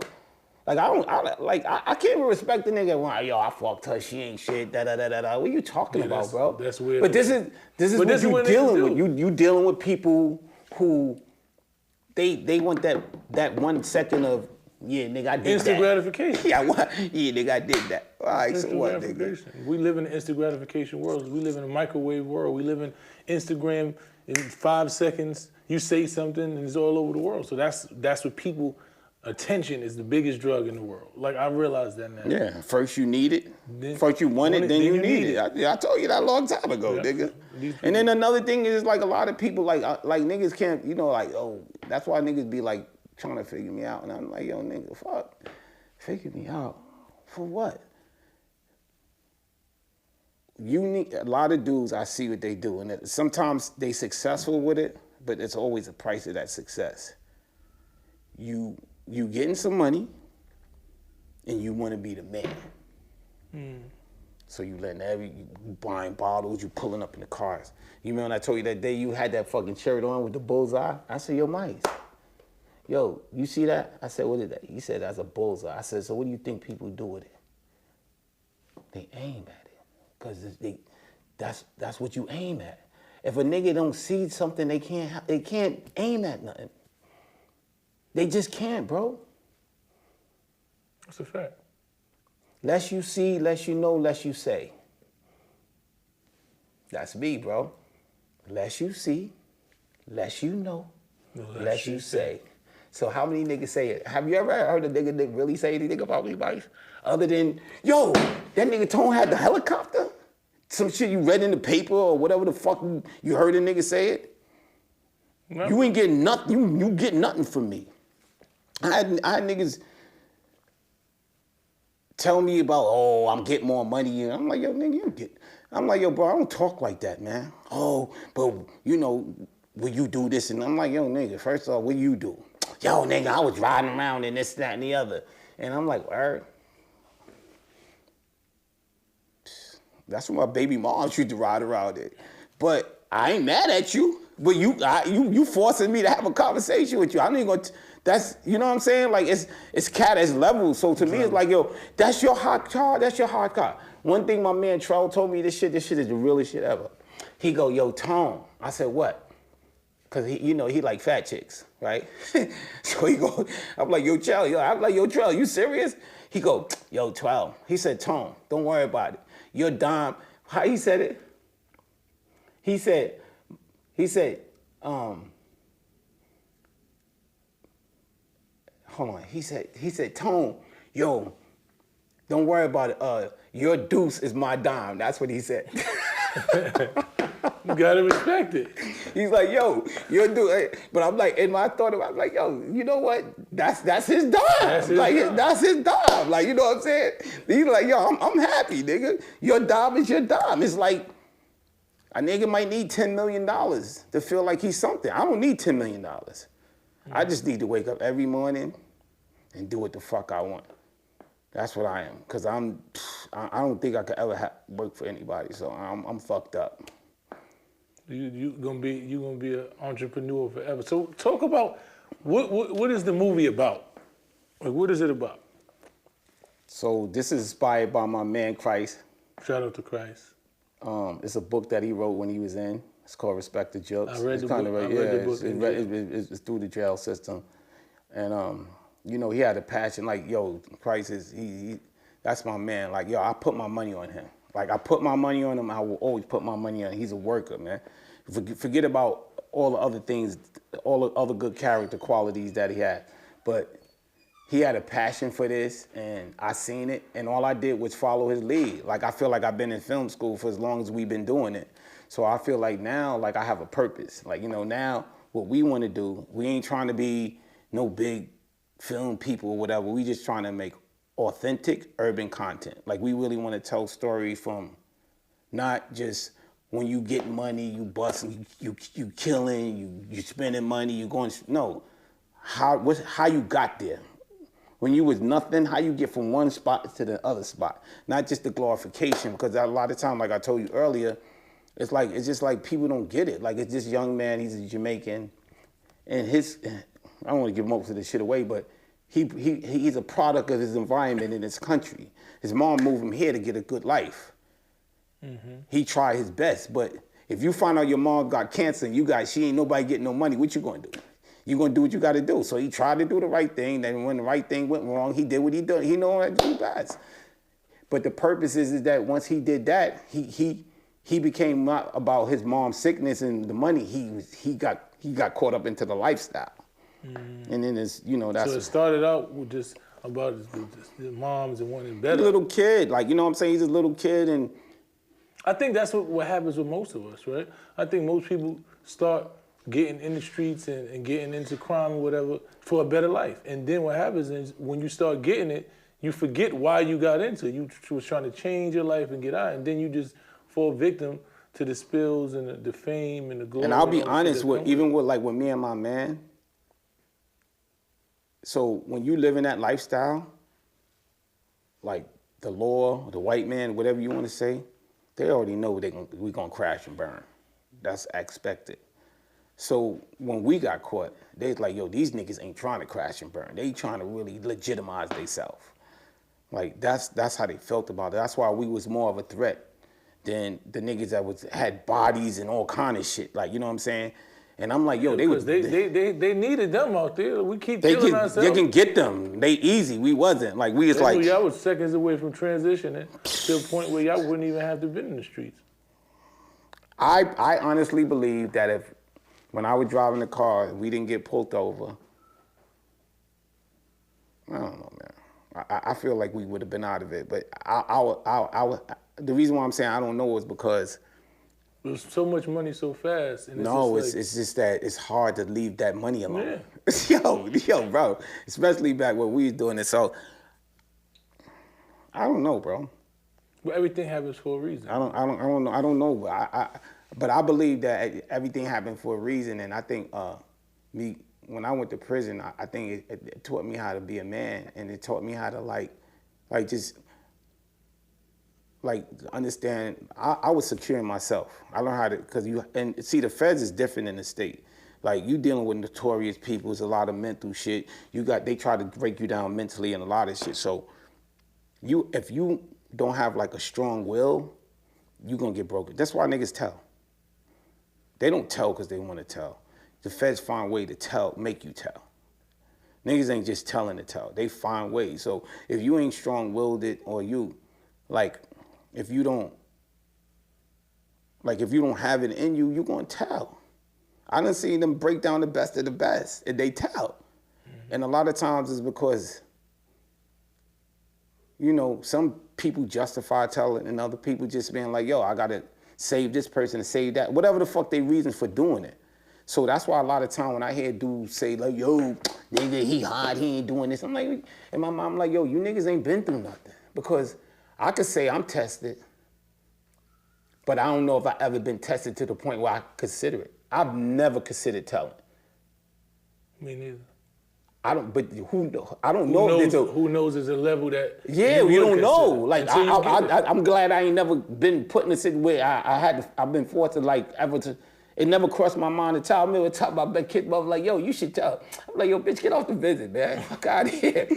And I just knew I couldn't tell. It wasn't no trying to keep. It's not in me. It's not in me to be that type of person. It was even like when I got shot up, and the detective was trying to ask me about who did it. I'm like, yo, nigga, listen, man, I'm not. I said, first though, you don't give a fuck. So why are you asking me the question? So my PO come into the hospital. He go, yo, Jake. I said, what? He said, yo, I'm not even gonna say nothing to you, but why would you act like that with the police? He said, I seen your record, and I get it. He said, but yo, did you have to go that hard on him? I was like, no, man, listen. He asked me about who shot me, and nigga, I'm trying to fight for my life. Mm-hmm. Like, what are you talking about, B? Like, why would I care about what he's talking about? But at the end of the day, when he go home, he don't give a fuck about me. What are you talking about, man?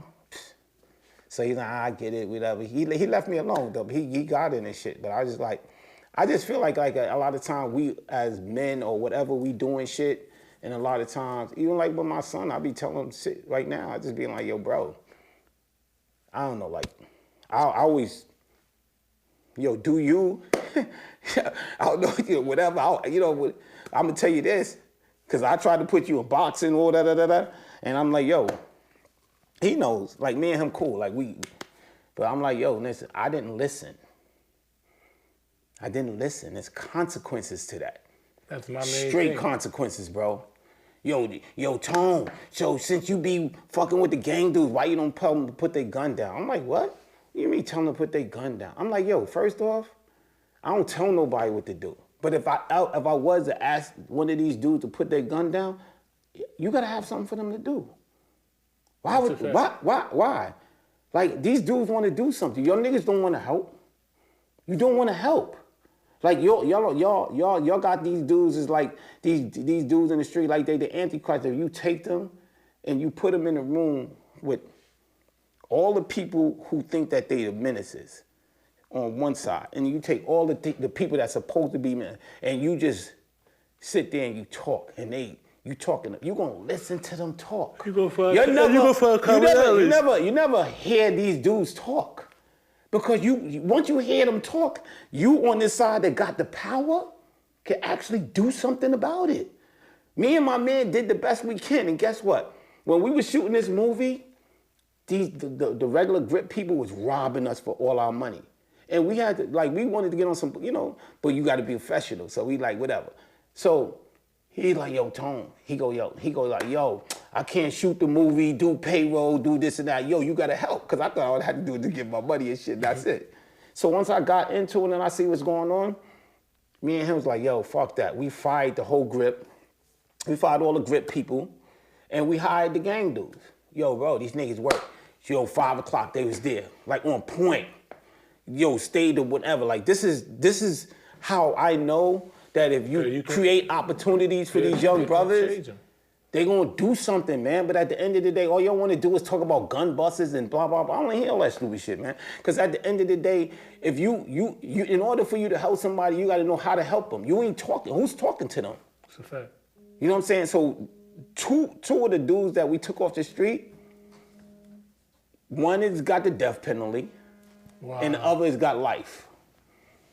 And they was, yo, and the nigga that got the death penalty, he come from a good family. His mom was a teacher, all kind of stupid shit, B. But it was just, he's a product of his environment, bro. Like, you know what I'm saying? I get it. So, I don't know, bro. Like, I think at the end of the day, man, I just think like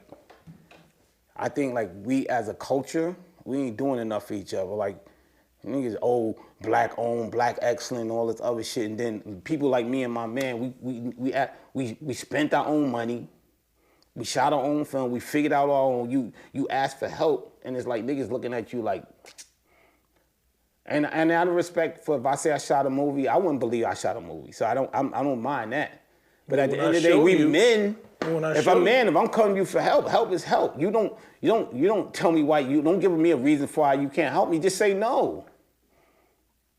Like, you know what I'm saying? But a lot of times, like, you know, like, I feel like y'all want to make the white people feel like y'all helping, but in all reality, y'all ain't helping. Y'all helping the people who don't need no help. You know when these niggas want to help you? When you already winning. Fuck out of here, man. Yo, nigga, that's why I stay to myself, man, you know? I guess after this tape, I really gonna be to myself, because it is what it is. You know, but I just feel like there's a lot of people out in the world who don't have an opinion or tone, and y'all might want to see a good urban tale. Respect the jokes, man. That's all I can tell you. When does man. it come out? When does it drop? May 6th. May 6th. Yeah. And it's totally independent. Totally independent. Me and my man. Oh, and one other thing I would like to say is, yes, Pusha T is an executive producer, but he's an executive producer because we decided to give him executive producer credit. He didn't ask for it. It wasn't negotiated. Pusha T was a real dude who actually helped us behind the scene move a lot of pieces.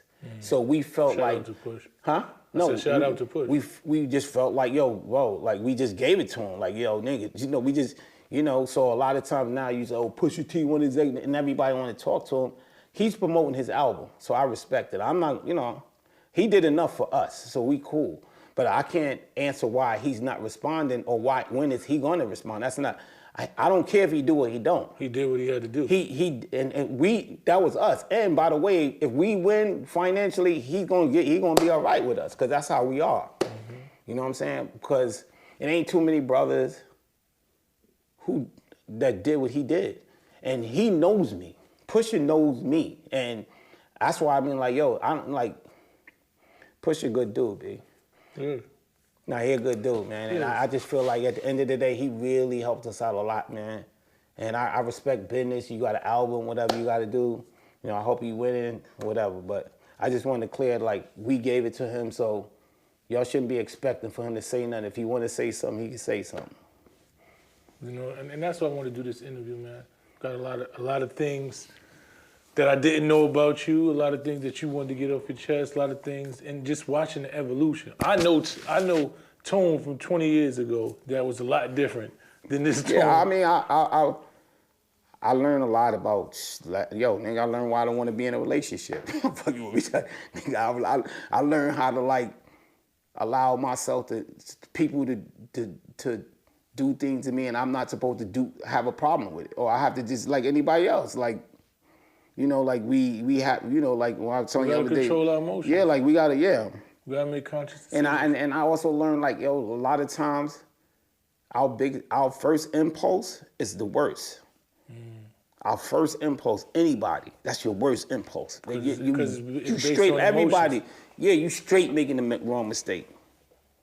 The first impulse, whether it's your girl, like I would say, like, and I had to ask myself the shit that happened with Chris Rock and and Will Smith, and I was like, yo, that nigga Chris Rock handles that shit right.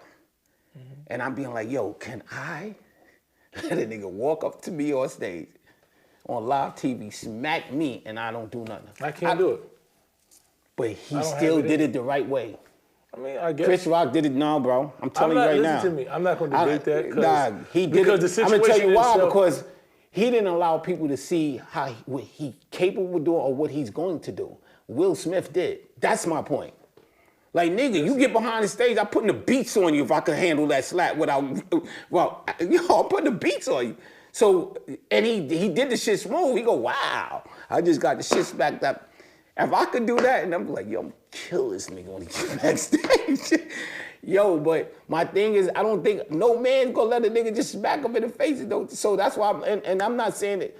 I'm saying he handled it the right way. I don't give a fuck what nobody says. I'm not saying, listen. I just don't care. Look, like, he has a level of discipline, just like the nonviolence that Martin Luther King and then was people here. I don't have that.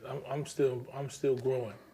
You know I don't have it, but I feel like, if I could develop that type of this, I'm because that's what we try to teach the young brothers in the street. It's like, we trying to teach them how to use their head, not their heart. We already know you got heart. If you learn how to use your head and your heart, you become more deadly or lethal or whatever you want to call it. Mm-hmm. Because now people's already waiting for you to react from your heart. Mm. They're not waiting for you to think your way through this shit, whatever it is. You know what I'm saying? So, like, for me, like, I be thinking my way through shit.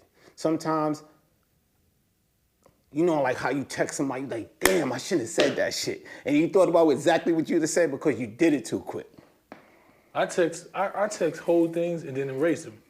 That's one of the things that I do for myself, right? Like social media, before I used to react. Somebody would say some shit to me and I wanted to say something back. And now, when I feel that initial reaction, I'll type the whole shit up and then delete it and never even post it. Because in my mind, whatever I wanted to say, I said it, but it didn't go out to the world. So that's one of the mechanisms that I use how to control myself, And it's been successful for me. It's a lot of shit that I be wanting to respond back people, and I'll be like, and then at the end of the day, Mike, I'll be saying, like, I see a lot of niggas and they see me or whatever. You don't see me, so when you see me, but I can see what it is. Like, I remember one time, like, this is so funny. I gotta bring it. So I'm in Miami, so it's me, Push, and Nori. We was out eating or some shit like that. I don't know, we get into this conversation and shit. So the nigga go, no. So we started talking about Donald Trump. This when nigga was in office. So the nigga go, yo, Tom. He go, yo, if Donald Trump wanted to take a meeting with you, would you take it? I'm like, yeah. He said, what? I said, yeah. He said, you bugging. I said, why? He said, come on, bro, Donald Trump? Nah, I don't fuck with him. I said, all right. He said, but why would you take the meeting? I said, because why not? I said, the difference between why you feel like you shouldn't take the meeting and why I would take it is because if I go take a meeting with Donald Trump, I'm going in there to get something from that nigga. If I get it from him, I'll be like, yo, you my man. If I don't, I'm not walking out with him. I'm not doing a lights, camera, action after getting rejected or whatever. But the problem is that's what happens though, Tone. And he knows how to utilize. Yeah, but you ain't doing that with me. I'm going in there with everybody though. No, listen. He did it with everybody. Nah, my ace. He ain't doing nothing. This is people who want, like, stop. Donald Trump ain't doing nothing but let y'all use him because he's using y'all because y'all want to be used. What the fuck you talking about, man? There's a lot of people that didn't, Tone. I watched. Who? This name one person? There are people that I know that went to the White House and thought it was supposed to be off thing, and next thing you know, okay, but we don't know about it, so that's fine. No, that's not true though, because I've in this movement, I watch people go sit down with Trump, and they have a meeting, and I'm like, yo, you can do what you want. Don't let them people get you on camera. Don't let them people get you on camera, use you as no photo op. Next thing you know, they leaving. Somebody take a picture or somebody tweet, yo, shout out. We appreciate such and such. They want that, Mike. I don't want to hear that nigga. Mike, I'm telling you what they said. Okay, but Mike, if you don't want to be seen, you ain't got to be seen, man. Like, yo, my man, listen, we're the back door. What the fuck you talking about, bro? We're the back door, nigga. We ain't doing this. You ain't telling me what I want to hear. And by the way, I'm like everybody want to have a problem with Trump, and I'm being like, yo, first of all, you niggas don't understand power. And the first thing you understand, though, you need to learn how to respect power. You keep talking about he's this and that, right? But you know what he did that a lot of people can't do? So-called politicians, Republicans, you know what this nigga did? This nigga ran for the hardest job in the world and won. Come on, bro. Like, I'm like, y'all can say whatever you want. I don't give a why he did it. I don't care if he did this, Mice, it doesn't matter. And you know how hard it is to win the presidency? I don't know. I don't know. Nigga, it's extremely hard, bro. When you got money, I don't know if it's hard because it seemed like right. You can't like, be. If he, it seemed like so rich white man. So right. So then why like Elon Musk and Jeff Bezos can't run for? Why they Who said they can't? So that's probably not a job they want. You saying they can't run from it? There's a lot of billionaires that ran and don't even come close. Look at Michael Bloomberg, bro. What are you talking about, man? They are. Listen, all I'm trying to say is this. Bloomberg I don't agree or disagree with you. I don't give a fuck. Bloomberg all I'm trying to say is like when you can do what he did, what Obama did, that you ain't supposed to do, because they never was. Those two men wasn't supposed to be presidents, according to the white people and then according to the black people. They did it. They did it. I get it. So to all me, the stars aligned for that. So to me, it's like this: like, yo, if a man got power, you gotta respect it. You gotta respect he got power. Like, to me, if you the president, if you won, you going in there and do what the fuck you want. Yes or no? What's the fact? Right then. So that's all he doing. That's all he doing. I don't have to like what he's doing. He the fucking. And by the way, for the record, he let a lot of my comrades out of jail. That's a fact. He let a lot of my comrades. What I found out about politics. And I'm not pro-Trump. I don't care about it. I get it. I don't care. But I'm keeping it real. Because I want there to be clarity, right? What I found out about just politics in my own thing, just learning, just, going through this whole shit. It's all a game, right? Yeah. And the game is this. And they gangs. Red and blue. But this is what exactly. It's game shit. Nigga. So what it is this. The Republicans is always going to look like they doing more for us. It's just the fact, because it's like this. Me and you come from the streets, right? So we coming in there like, yo, we need y'all to give $10 million to the projects that we from, boom, boom, boom. The other side is like, we're not giving y'all no fucking $10 million. So our side is going to be like, yo, you said you was going to help us. What happened to the $10 million you promised us, right? So what happens is, they fighting to get $10 million. They fighting to get $10 million. They don't get the $10 million. What happens is, Republicans get in office. They say, you know what we're going to do? We're going to give you $2 million, right? The first thing we do is going to say we're going to give them $2 million. They didn't give you nowhere near the 10 that you wanted. Just like Obama was trying to get everybody free. Literally, he had bills that was going to retroactively take away all of the fucking drug laws. Or everybody that was locked up for a certain amount of drugs was gonna be released.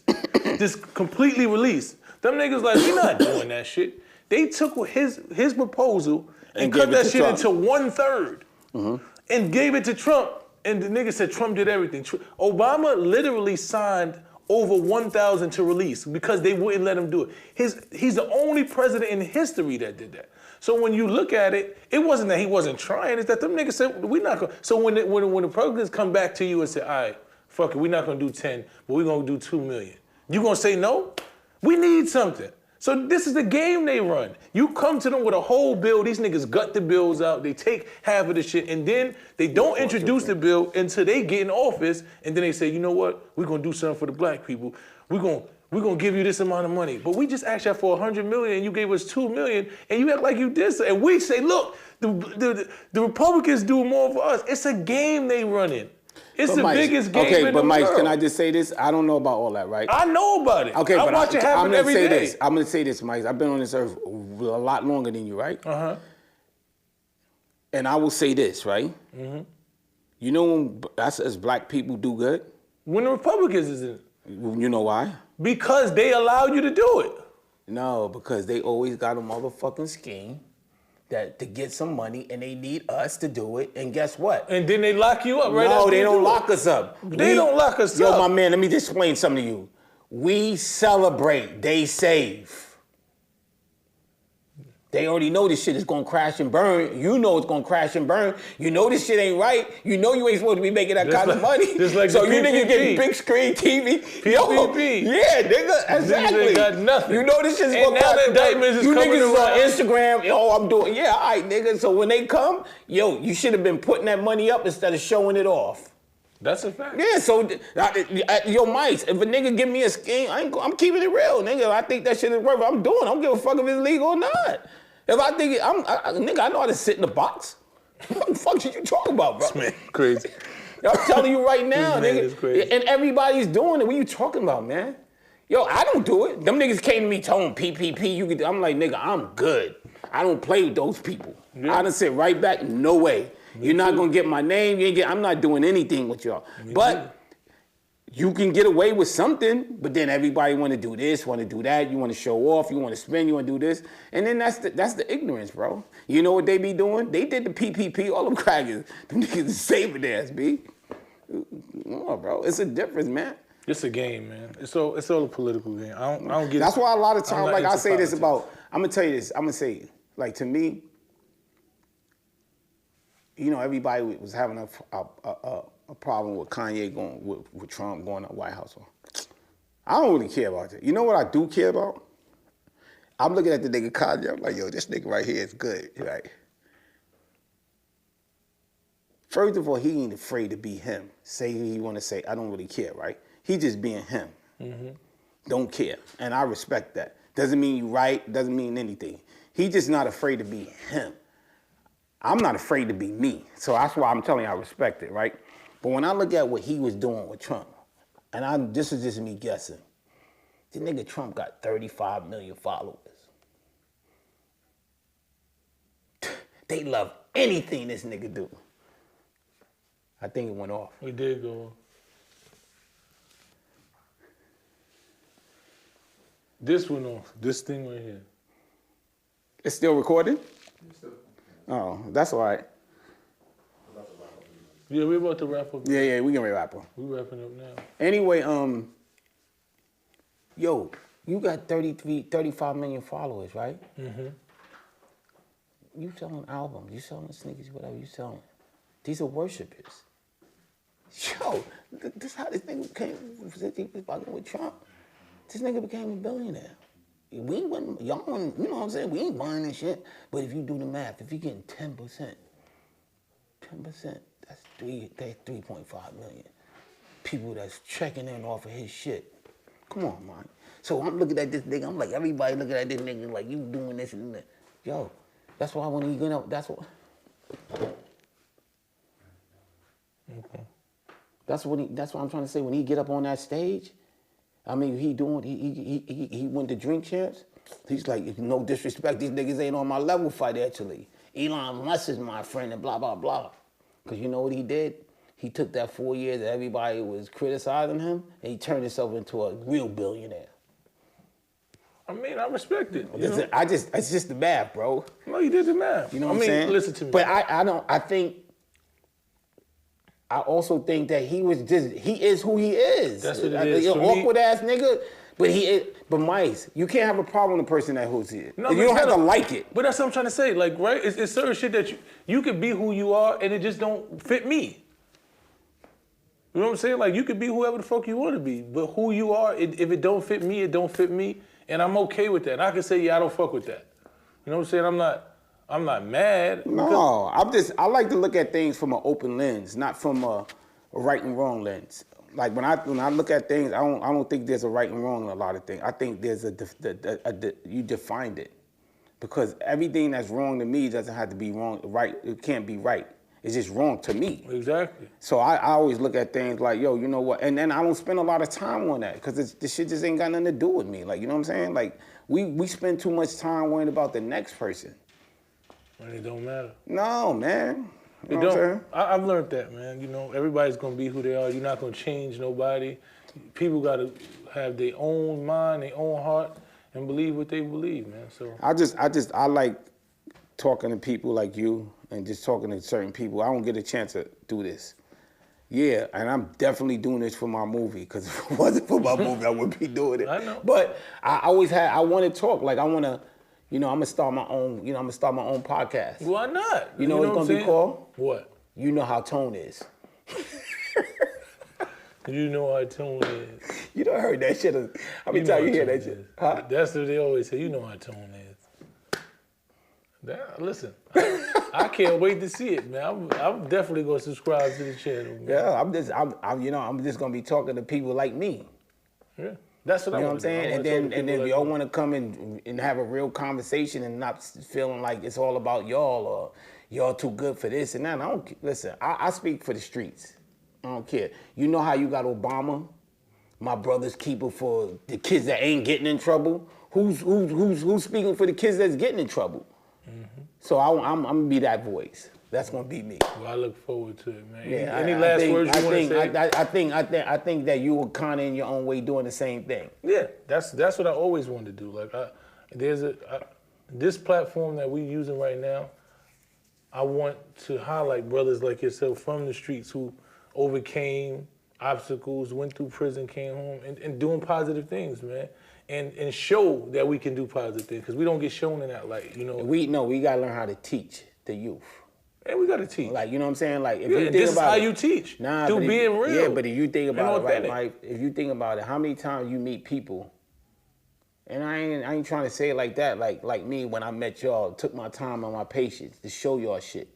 And you niggas was like a little bit on the wild side. I'm like, yo, these niggas right here is crazy, man. But you know what? I didn't have a problem with it. Because I seen potential in all of y'all and shit, But that's a lot of fucking personalities to manage and shit. Like, you know what I'm saying? But that was me. Like, so when I came home, I never had friends. Like, I had people who did shit to me, for me, or it was consequences. That's it. I ain't had no fucking friends. I didn't hang out. I hang out with chicks, go bowling, go to the movie, shit like that. I ain't had no real friends, bro. So when I came home from jail, I didn't party. I was like, yo, I wanna be friends with people. I don't wanna be like, nigga, you don't do this, you know what it is, and all that stupid shit. Like, I grew up like that. But I'm like, nah, I wanna like, shit, yo, like, you remember your niggas used to call chicks bitches and all kind of shit. I'm like, yo, nigga, y'all gotta chill, man. Come on, bro. Yeah, we was out of control. What? Come on. I'm like, yo, what y'all doing, man? Like, what are you doing? Like, yeah, but those are the good old days, man. Like, we learned, man. We've grown, man. We've grown a lot, man. And then I watch your evolution, and I feel like when I gotta call you up on the bat line, I'd be like, yo, Bice, come on, bro. Like, but you one of the few peoples that can do that I'm gonna listen to, because I know if you have something to say, and you looked at a situation. And you say I'm overreacting, then I gotta be overreacting. You know what I'm saying? Because I'm like, all right, if Tone is saying, yo, you gotta calm down, like, knowing the tone that I know, and I'm like, if Tone is saying that, then I need to listen to it. So because I can see that that's not the answer. Mm-hmm. You know what I'm saying? It's not the answer. It might make you feel good, but it ain't the answer. But I could see that because I was that person a lot. Like, even my birthday, nigga, I got locked up. I had to get locked up on my birthday. Like, niggas like, nah, you gotta go home. Mm-hmm. Let me cool you the fuck down. But cause that was probably the last time I made myself feel like, yo, you know what? It's an art to controlling your emotions, bro. Mm-hmm. Trust me, man, it's hard. I remember, this is probably the last thing I'm gonna bring up, but when the situation happened in Miami and the shit happened with when they punched me in my face. At Rocket, where we was at the Rockefeller. Yeah.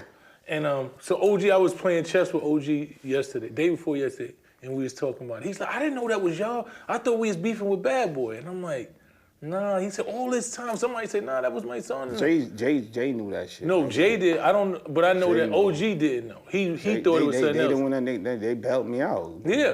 Fucking Russell and Chris, they bailed me out. You know what I mean? But all I remember was when they started fighting, when y'all started fighting, I'm trying to get to, I'm starting fighting too, and the police was telling you to get on your knees. And Wolf was with me. Yep. God bless his dad. And then Wolf was like, yo, Tom. I'm like, yo. All the police, listen, I got away because you stood there and they was like, get on your knees. And you like, I'm not getting on my knees. And the police had me. I was on bail. I wasn't even supposed to be in Miami, none of this shit. I'm like, damn, if I get locked up here, they definitely gonna remand me. I was like, fuck. You had them niggas so shook, cause you was like, I'm not getting on my knees. The nigga let me go and push me away and he ran over to you. I'm across the street. I'm like, leave him alone. We screaming for him. I'm like, get off him. We screaming for him across the street. They all surround you. Like, I'm not getting on my knees. I'm like, this nigga is out of his mind. The whole police station is surrounding you. Like, get on your knees. He like, you could cuff me, but I'm not getting on my knees.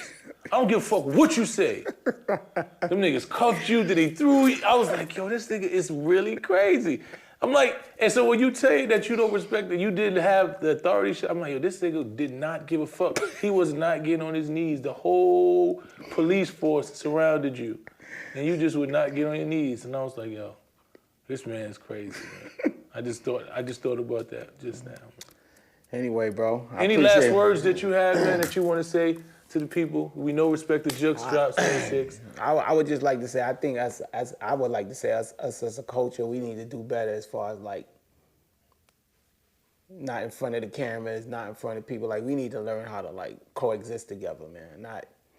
I think like it's like a separation, whereas it's like there's a lot of people that's whatever, and that's cool, but I feel like we ain't never going to get to a point where we can communicate until we draw a gap between like how certain people are doing now versus how certain people are doing. Some people like are still doing whatever, and then you know we're not really there like that. Like y'all for the lights, camera, action, you make it seem like we there like that. But like I was actually I was at a dinner with the mayor, and I was like, yo, bro, you know, like I see all these, because it was guys in the room. It was like a bunch of billionaires. They all they concerned about permits and all that. So I say, yo, bro, I tell Eric, I'm like, yo, me and you the same age. I said, as long as I've been here, I ain't really see the city change when it come to crime. It got a little bit better when they did the stop and frisk and all that, but that was targeting. I said, the problem is that there's no communication. Like, one people don't give a fuck about one people. Y'all don't care about the people that's committing crime. People who's committing crime don't care about y'all, but then y'all complain to them when your neighborhoods ain't safe. Mm-hmm. But other than that, all you're worrying about is zone permits and, you know, getting the favors from them. I'm like, yo, if in order for y'all to make this a great city or a city where everybody want to come, like, yo, we got to figure out how to draw the bridge between the shit that you see on the news every day. Because it could happen. It's just that... You gotta be intentional. Yeah, but Mike, you always see these, like, who you standing with? Like, the man gotta stand there. Sometimes you gotta get a bunch of niggas that been through some shit, that got wisdom and can go back into the streets where these kids can respect them because they've been through what they going through. You need to stand with them too. Mm-hmm. Because at the end of the day, we the ones that can go back and say, yo, man, let's do this, let's do that. And then we can figure this out. Because those are our nieces, nephews, or whatever. So they know what it is. So they not listening to politicians. That's right. Yo, you just because, you know, and I want to see him do good, but you can't, we gonna get the gun busters off the street. What are you talking about? They've been busting guns since, I just told you, since we was doing it.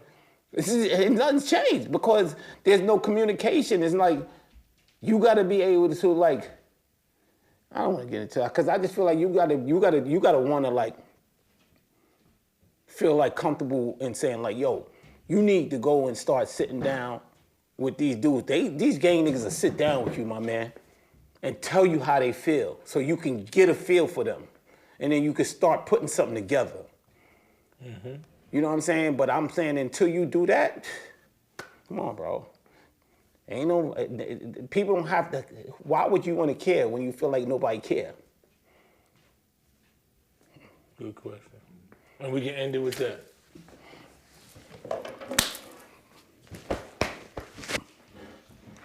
There are some things about you, Cat. I know a lot of very rich people. Robbed them, split the money.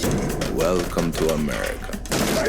You ready for talk? The land of opportunity. Then boom. Here, the police come and lock mommy up. Lock her up to what? have a suspect in sight.